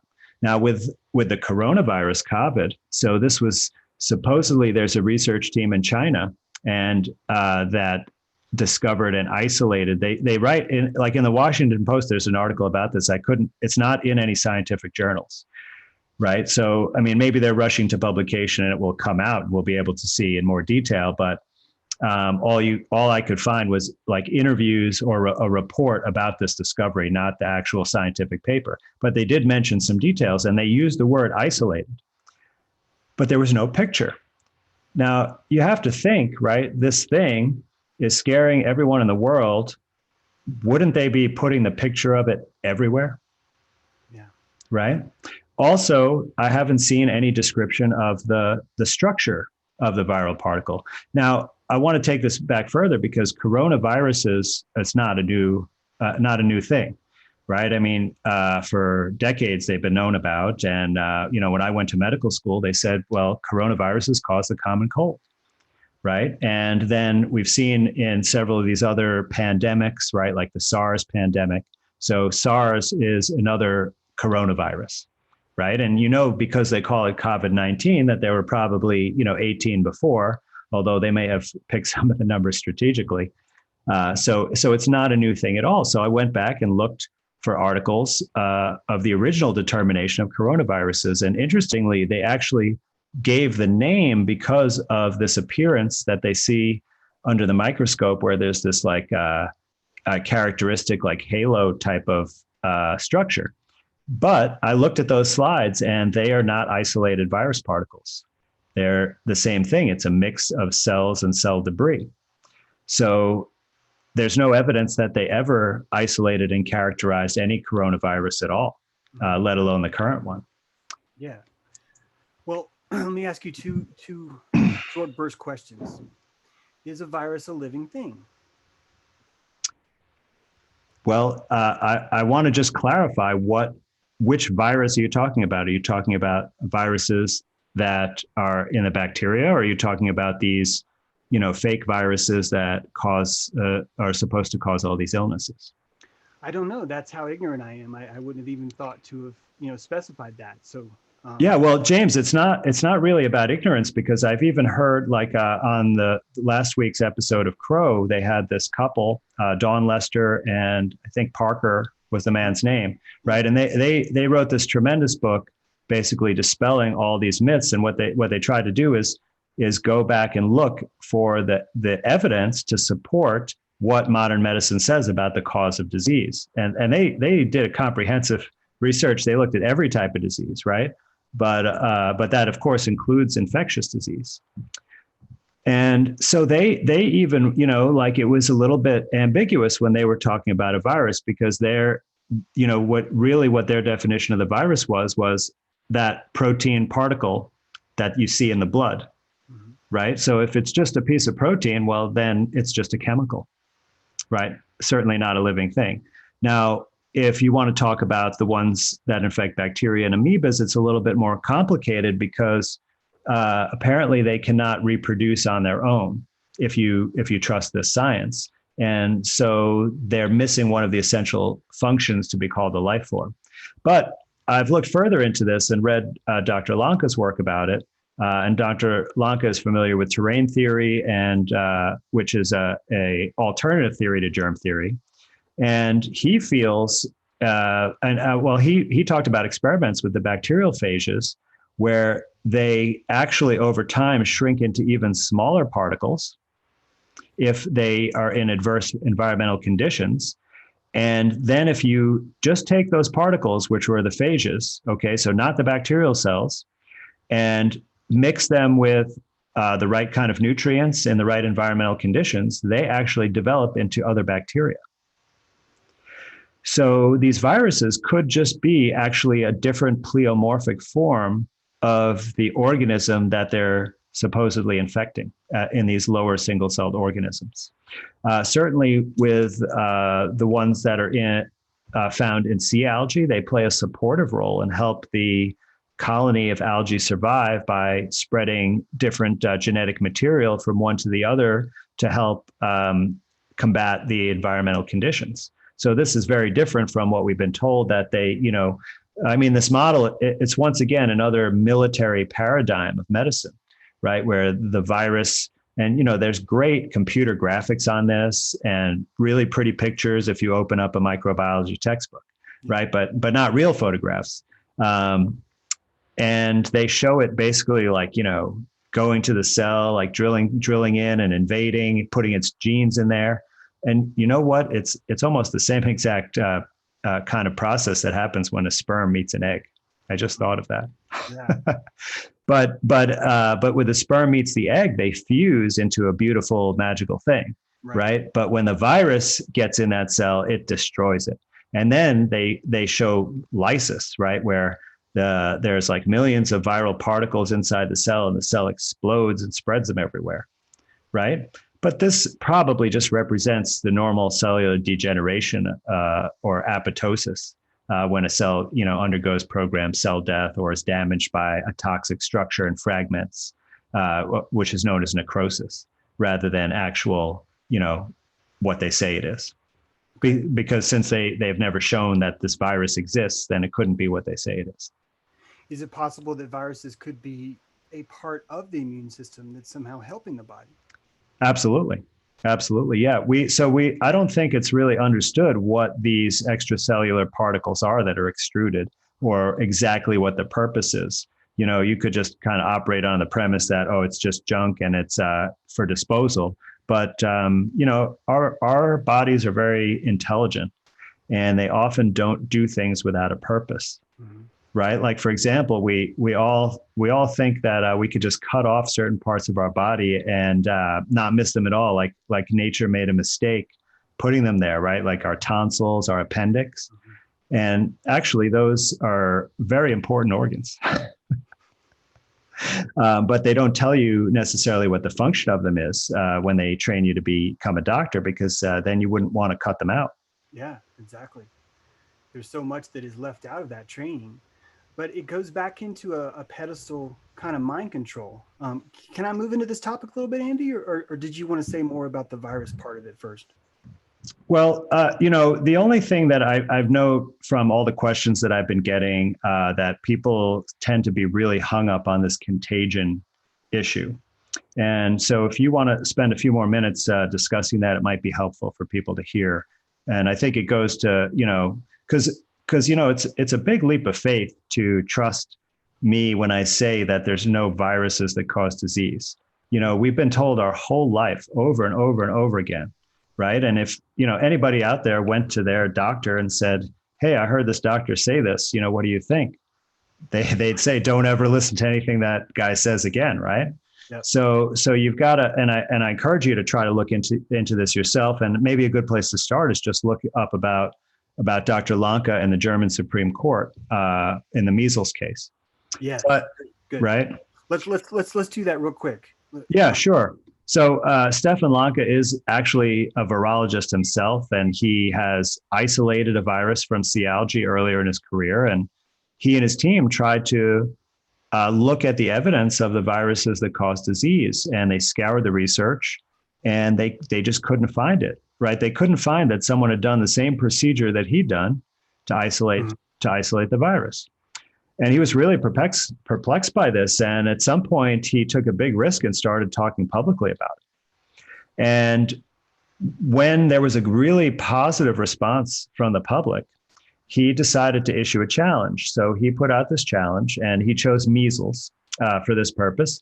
And he said, if anyone can prove, conclusively that measles exists and causes disease, then I'll pay them 100,000 euros. Right. So he did get some of the responses, and one person submitted all these papers. And when Dr. Lanka said, no, that doesn't prove it, he didn't believe him, and he went to the court and sued Dr. Lanka. So this kind of went up all the way to the German Supreme Court. And they had to get expert witnesses from the Robert Koch Institute in Germany, which just coincidentally is named after one of the big proponents of germ theory. So it must have been kind of weird for the scientists to have to make this opinion and, under oath in court, right? And so the Supreme Court basically said, no, you didn't meet the burden of proof. You haven't proved the measles exist, right? So of course, this story was never publicized. Right. And in fact, after that, Professor Lanka was just labeled as an anti-vaxxer. Of course. Right. But how could you be in favor of vaccines if you know that viruses don't cause disease and all the vaccines are supposedly to protect you from viruses? Mm-hmm. Right. You can't be in favor of vaccines once you know that, because you'd say, well, they can't do anything for you because they're fighting a ghost. Yeah. Could a virus get from me to you through the air and infect you? Right. Well, so the most important thing to think about is if there's no existence of a virus, then of course it can't go anywhere because it doesn't exist. So whatever you've observed about contagion before, that is not the explanation. And let me give you an example to illustrate this, because so let's say, like there was a scientist or someone who proposed that virus causes this disease, right? And then the proof should be on them to demonstrate that scientifically, beyond a shadow of a doubt, right? And based upon that, well, there's a nice mechanism. If that's true, then it really is kind of explanatory that, okay, this virus would go from person to person through the air or some other way, because we do see people, getting sick around the same time. But since the virus doesn't exist, it can't possibly explain what we observe as contagion. So there has to be another explanation, whatever it is. Now, I'm not saying that I know for sure what the explanation is, but it really doesn't matter, because it can't be a virus if virus don't exist. Right. Gotcha. So I just want that's a critical point to make. Okay. So if you're talking about this with someone and they start to bring up the contagion thing, you can just make that point. Well, it doesn't matter what you've observed about contagion, because they've not proved the existence of this virus. So there's got to be another way that people get sick around the same time. Mm-hmm. And there's lots of examples of people's biological functionings syncing up with each other that we know has nothing to do with disease or infection, right? And I think an awesome example of this is menstrual periods. Women that spend time together, their periods synchronize, mm-hmm. right? That doesn't happen through a virus, but yet they have the same physiologic condition, right? That synchronizes. There's lots of other examples of this. A lot of them are thought to occur through social empathy, right? Like yawning and laughter and emotions. But we really don't know that that's the mechanism. Yep. But it certainly could be. I'm so glad you brought that up, because, empathy is a telepathic connection between two bodies. You're somatically linking in an asynchronous way, a coaxial way. And if you start to look at, those are perfect examples you mentioned, because I wanted to bring this in, it fits perfectly, placebo effect. What if viruses are here to help us, but we're just treating them like shit all the time? Like, all we're doing is talking how bad they are and basically projecting our evil onto them. If we don't understand the mechanism of how the placebo effect works, but we do understand the mechanism of sympathetic yawning and things like that, it would seem to me that it would be absolutely crucial to not ingest an oscillation where everyone is vasoconstricting over the fear of contagion, to where you now having to close down your business and then right. feel the fear of having your business shut down, then having the fear of your neighbors. What does that do when you think on top of all that fear, the biggest enemy is the actual thing that's inside going, dude, I'm doing my best here, man. I painted the bilge pump. I reset the torpedoes. Come on. I'm doing the best I can. I'm done. I'm just done. At what point is that going to happen? And more importantly, how does that get contagious? How does that idea that I hate viruses, isn't that an oscillation that's spreading? Isn't that something that becomes, absolutely, something that spreads? How can we pretend that couldn't be a factor? When we have all these sympathetic responses, right. And we have all these empathic proofs that there's some kind of wireless communication that's going on here. It's indisputable. Right. Well, just like when a video gets popular, right, we say it goes viral, mm-hmm. right? And we see that phenomenon, but there's no virus involved, right? And there's no poison involved either. Well, maybe depending on whose video went viral, but in general, that's not a thing, right?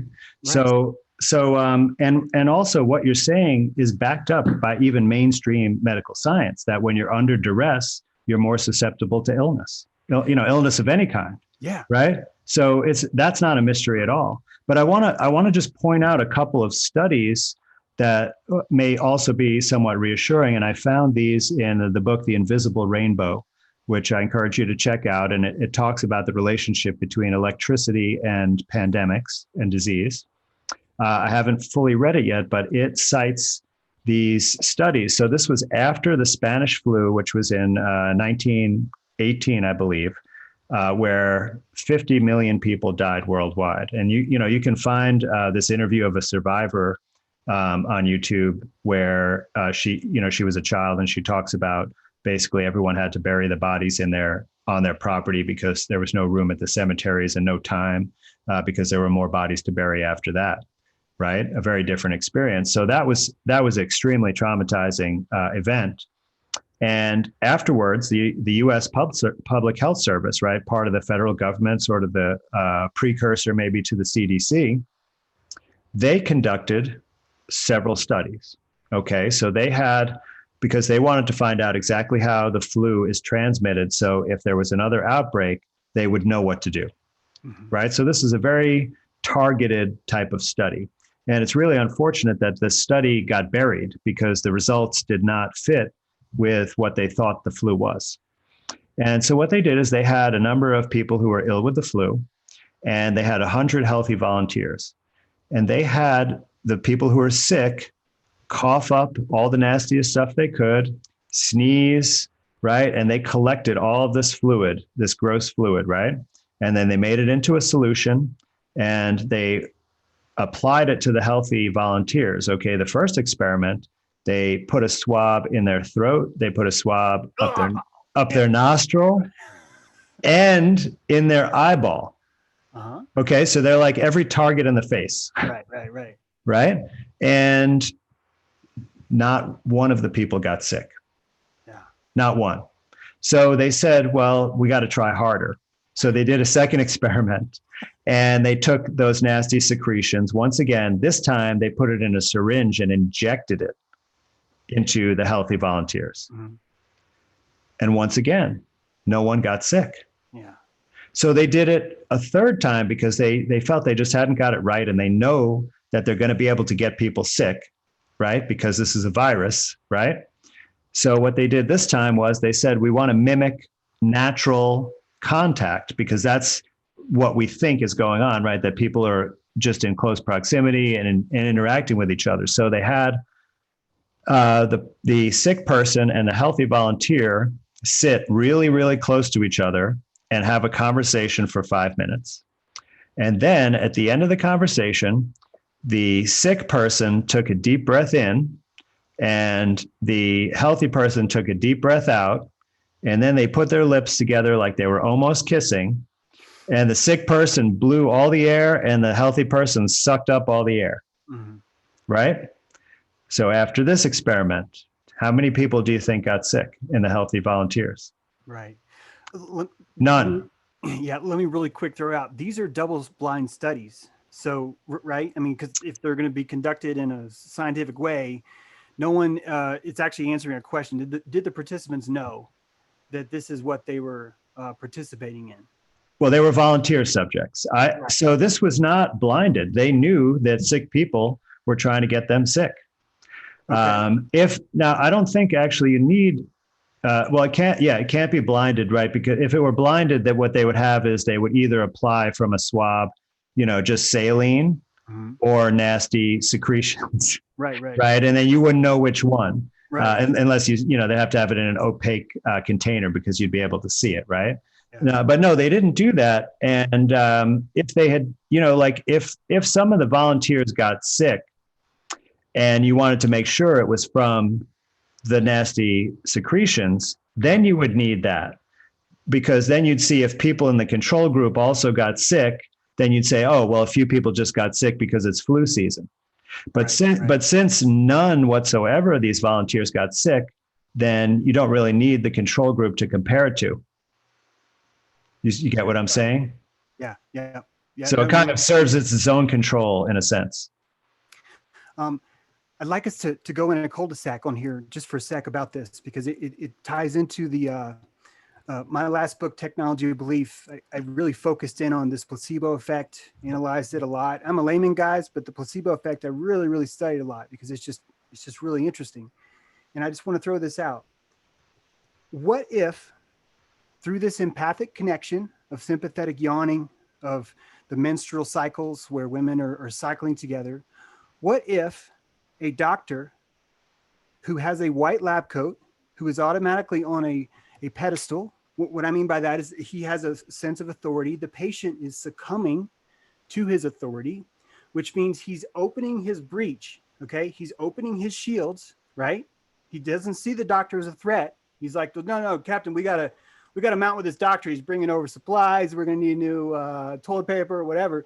So you're dropping your shields, right? And you're letting this doctor in. And the doctor comes in, and you have given him, Andy, you've given him the most precious thing you have, your belief.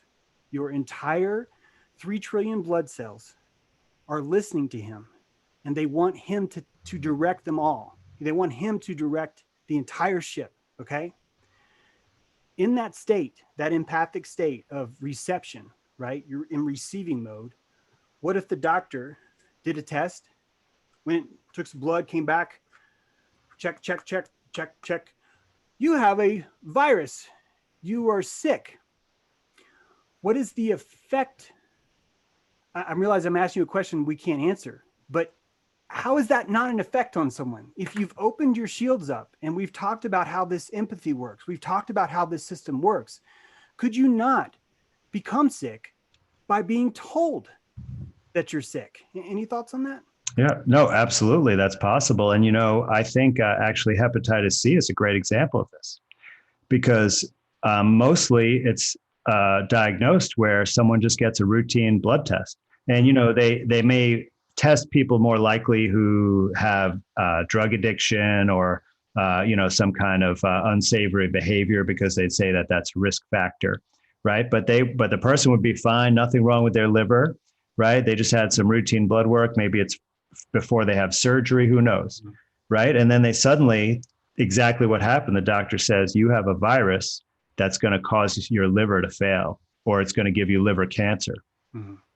And by the way, the treatment cost $80,000, right? But, I've had lots of people actually consult with me or contact me for a consultation about this issue, and nothing is wrong with them at all, except every time they go and get another blood test, it shows, oh, the number's higher. Man, we got to do something about this, even though they feel just fine. And they are just fine because hepatitis C doesn't exist. So this is a real world kind of effect. It's not theoretical that you're talking about. Now, to go back to my point, to emphasize this, I think the audience might actually get this point more than you, Andy, because you're already a doctor. But if I was to say this to someone else, I would be called irresponsible and reckless. But if you were to say that to someone else, you would be called a different bad name. You wouldn't, you would be more of a, I don't know, I want to use the word quack, and I'm using that word because that word was specifically chosen by Rockefeller when he declared a war on plants. And guys, listen to me here. The reason why marijuana is illegal is because they don't want you to have a tangible effect from using a plant. When you use a plant and you see, this affects my entire chemistry in a very profound way, you start to enter into a trance of, well, wait a minute. If this plant does things, maybe dandelions aren't weeds. Right. Maybe they have something to do. And instead, we've been locked into this pharmaceutical medicine, in which case it starts at the bottom. Right now, because of mind control, you believe that a white pill is more effective than an herb. And then you believe that a pill that has a stamp in it is more effective than just the white pill. Then it gets into the color. Then it gets into the capsule. If it's 2 colors, who delivers it? If they have a dick, if they used a clipboard, if they're above 50, if they have gray hair, if it comes in a shiny box, every one of those factors are measurable in the placebo effect in the lab, like in testing. It physically changes the effects of the medicine. And if that's not a huge, huge clue about what's going on, I don't know what else is. And I definitely want to piggyback on that, because what you're talking about is marketing, right? So they're using marketing to ramp up the placebo benefit from their treatment that they're selling, right? That's why it's marketing, because it's a product they're selling. But what you should take away from this is that all of that power that gives you the response from that fancy stuff, that all comes from you. And you don't need the fancy packaging and the expensive products and the person in the white coat to manifest that power. That power is at your disposal, Yeah. right? You just have to believe in it and you can harness it, right? And that's why, you know, people who are just confident about what's going on right now, are they're not going to get sick in any way through this, right? They're going to be the most healthy, right? I mean, not 100%, but they're going to be more resilient than anyone else because of that. So that's really important. And I want to say also what you said about the establishment does not want any plants being used as medicine, right? And there's two reasons for that. One, to take us away and separate us from nature. And the second is because they cannot profit anywhere near as much from selling a plant because they cannot patent a plant, right? If you go to buy a plant from them and it's too expensive, you just say, well, I'll grow it myself. Right. And because you have that power, and that's really all you need to do. And there's just an example of this that I mentioned on my channel on the detox episode the other day. And it just struck me while I was preparing for that episode, because I've discovered milk thistle since I've learned about natural healing. And milk thistle seed is a plant that has a very potent medicinal effect for your liver. So if you swallowed poison mushrooms that cause liver failure, you know, that will kill you for sure. Milk thistle can save your life from that. It is the antidote. Okay. Now, there's another very common and very potent liver toxin that I've personally cared for people in the hospital who have overdosed on. And I'm talking about Tylenol acetaminophen. In Europe, they call it paracetamol. Okay. Now, this is a very potent liver toxin. In fact, people just taking it as directed at the regular doses, so not an overdose. There's about 400 people a year in the United States who die because their liver is particularly sensitive or there were other factors. Okay. But it's a very common drug that's overdosed on in our country especially because there's Tylenol PM sleeping medicine, which is Tylenol branded and has acetaminophen in it, even though it has nothing to do with making you sleep. But it's one of the most popular sleep drugs. And a lot of people in my experience have overdosed on that. So here's what they do when you have a Tylenol overdose and you have liver failure, and it takes several days to know for sure if you're going to die or not. So it's a really torturous process. If they catch it within a few hours of the overdose, they have an antidote that's somewhat effective. But once again, it's made in a chemical manufacturing plant. Okay, it's acetylcysteine. It's a modified amino acid, not something that's from a plant, right? It's made synthetically, although they probably originally discovered it from a plant.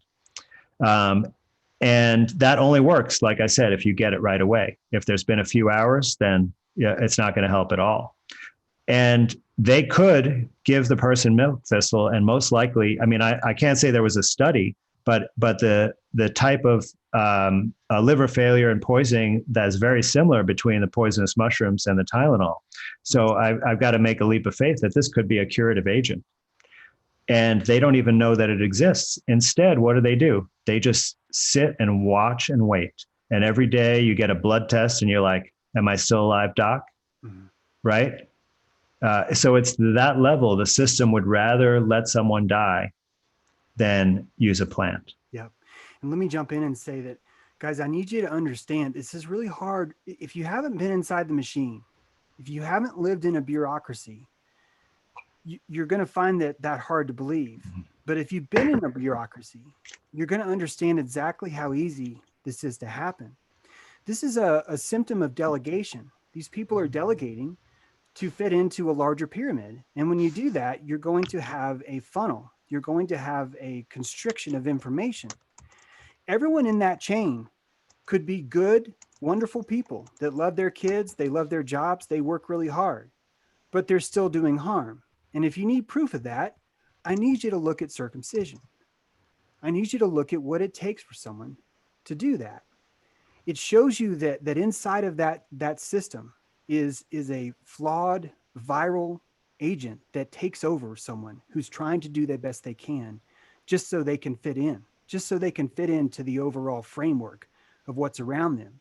And when you're rewarding them with white coats, when you're rewarding them with degrees, all you're doing is pedestalizing them where everyone's expecting them to have all the answers and to be able to fix everything.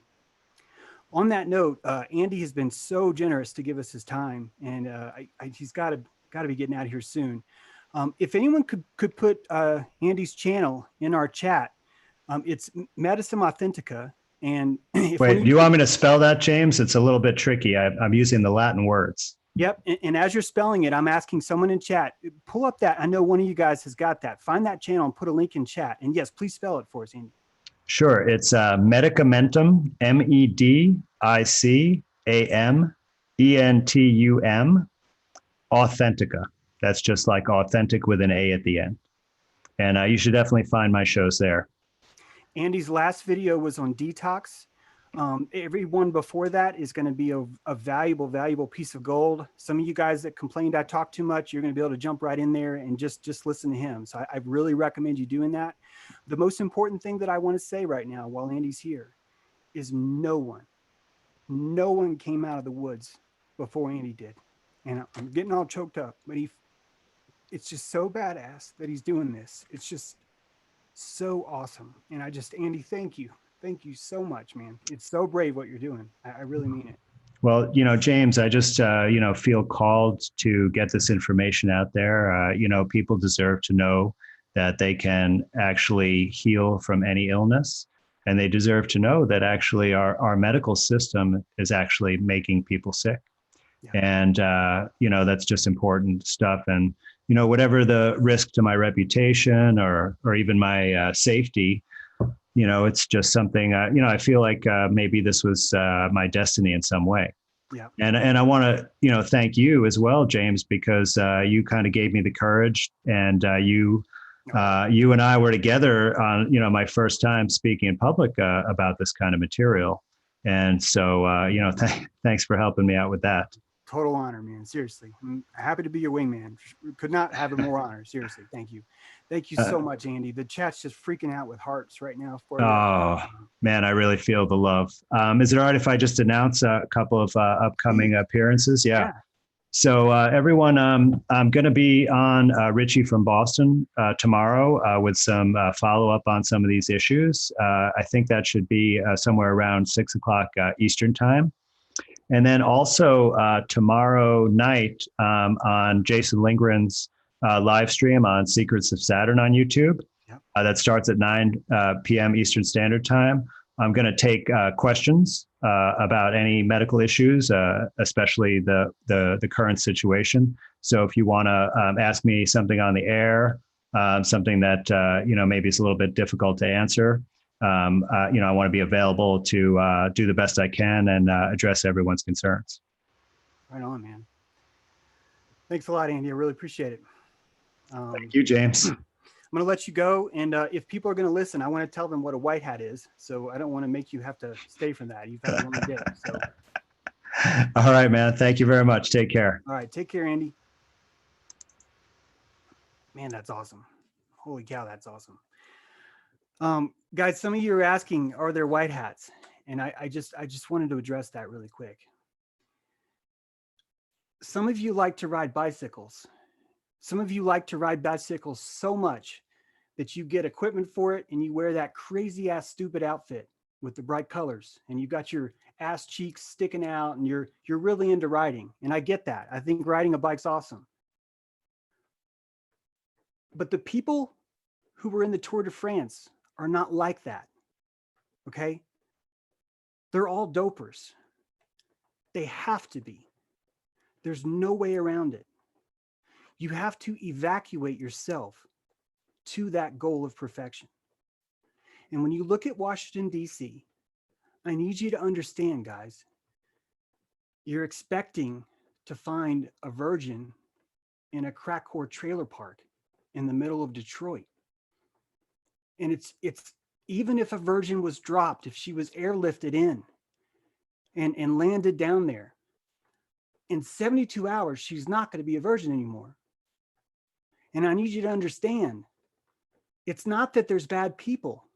Bad people are not our problem. Washington, D.C. is our problem. This is not a government. It's not. I know it looks like it. But when you're in a wrestling match, when you're watching the pro wrestler slam a chair against another one, you're convinced it's real, but you know it's not.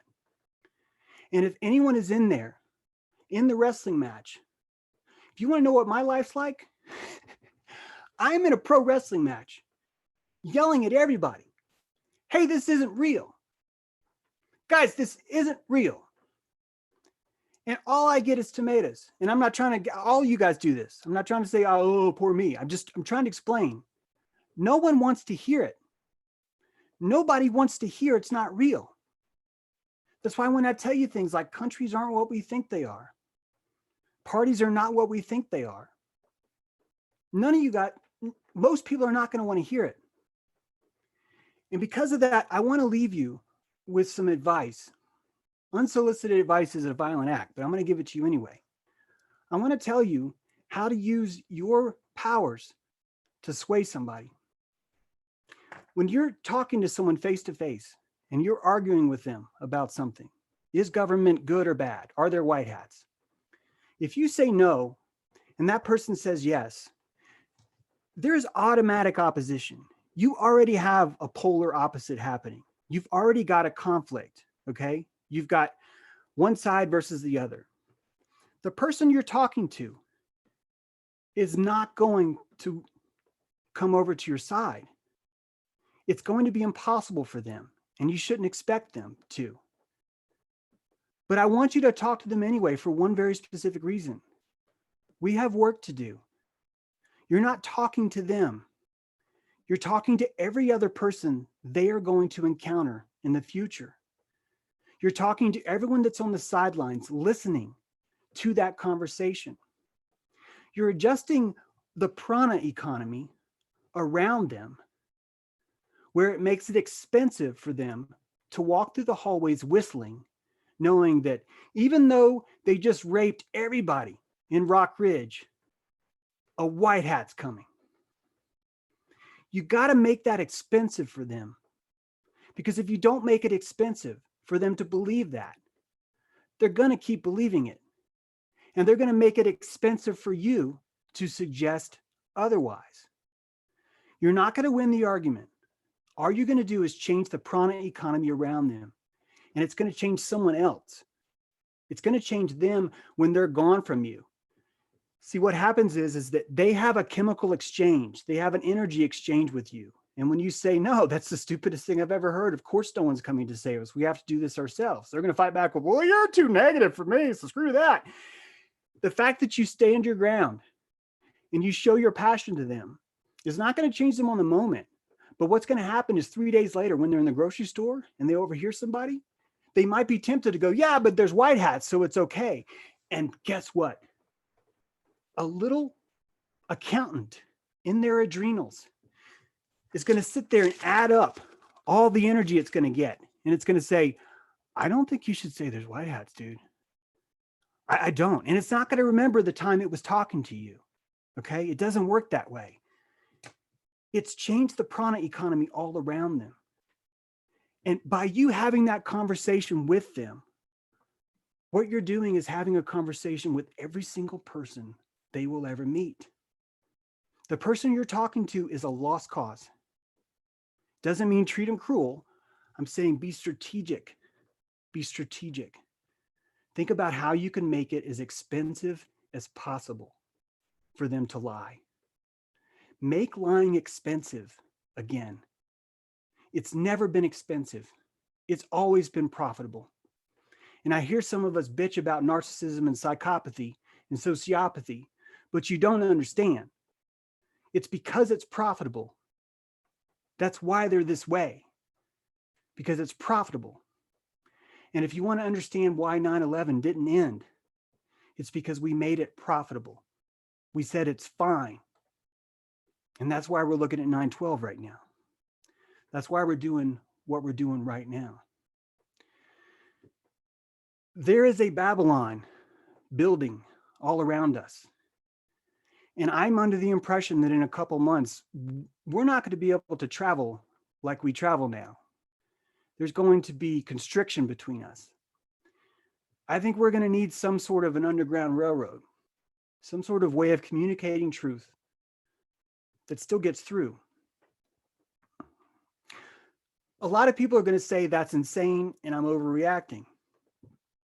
Those are people that are trying to soothe. They're trying to deny. And if they can convince you that you're overreacting, or that you're reckless, or that you're irresponsible, or if you're selfish, if they can put one of those labels on you, it allows them to therefore dismiss everything after. That's why they're doing that. It has nothing to do with you. It's a comfort. It's a tactic of comfort. This great awakening that we had, if many of you are in America, you may not know, the Great Awakening started a long time ago, actually, in Ireland and England, like 20 years ago. People were awakening. I think what's happening is that the earth is talking to us. It's asking us for allies. And some of us are answering. And the more of us answer, the more electrons flow up from the soil and pour into the bottom of your feet. And where does it go but your warp core? And Scotty's like, dude, this is the most high octane warp core I've ever seen. And that's why they're freaking out right now. That's why COVID-19 has been escalated. I think it was still coming, but I'm seeing a lot of them freaking out. I think they're freaking out because we're developing new cosmologies. We're tearing down lies. And it's so contagious, they can't stop it. And so what are they doing? They're escalating. And what is this escalating doing? It's fucking backfiring. It's backfiring. I don't have a lot of money. None of my friends do. We can't get together as much because of gas is too expensive.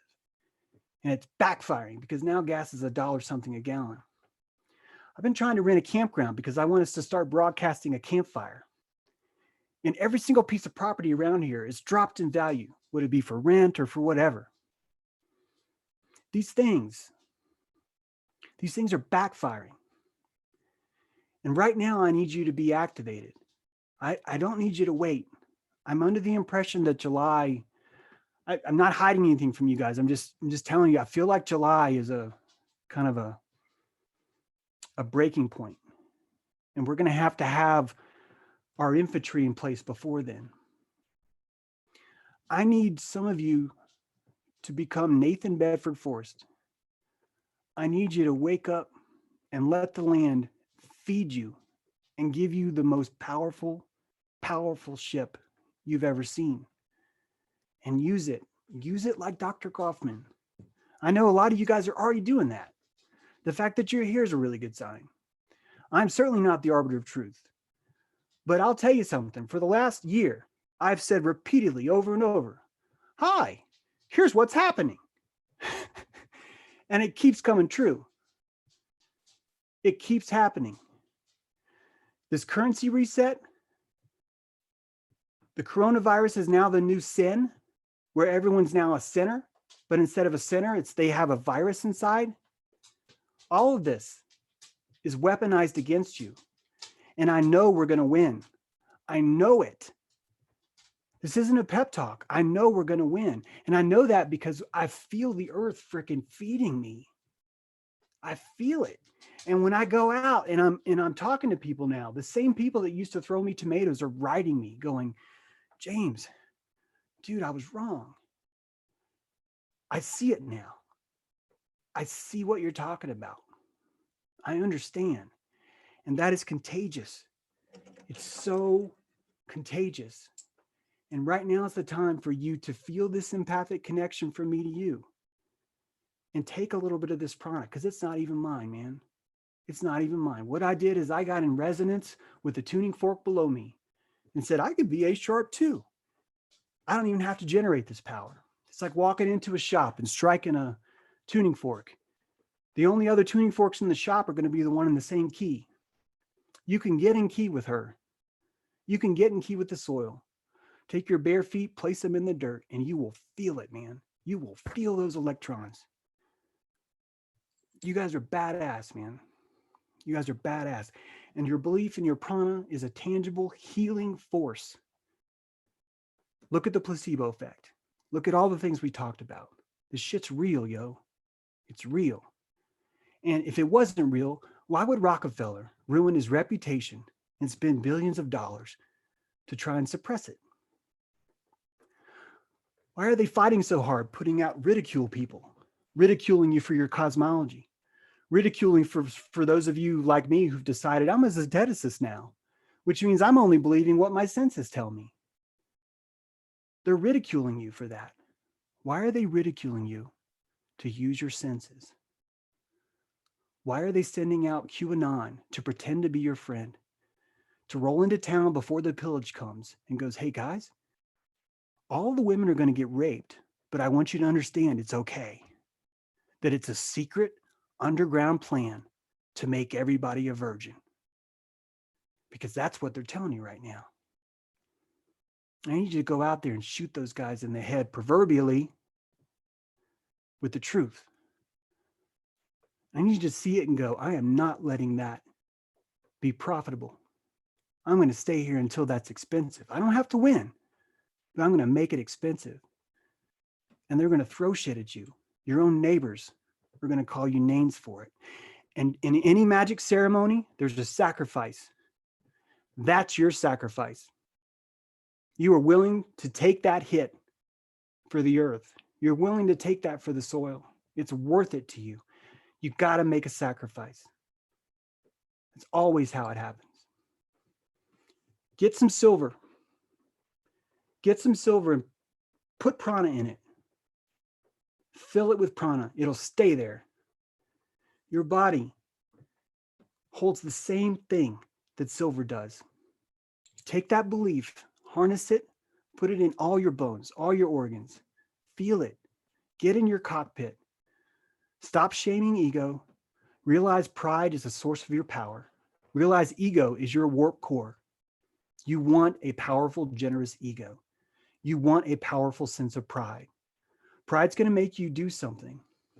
You're going to start to value your name again.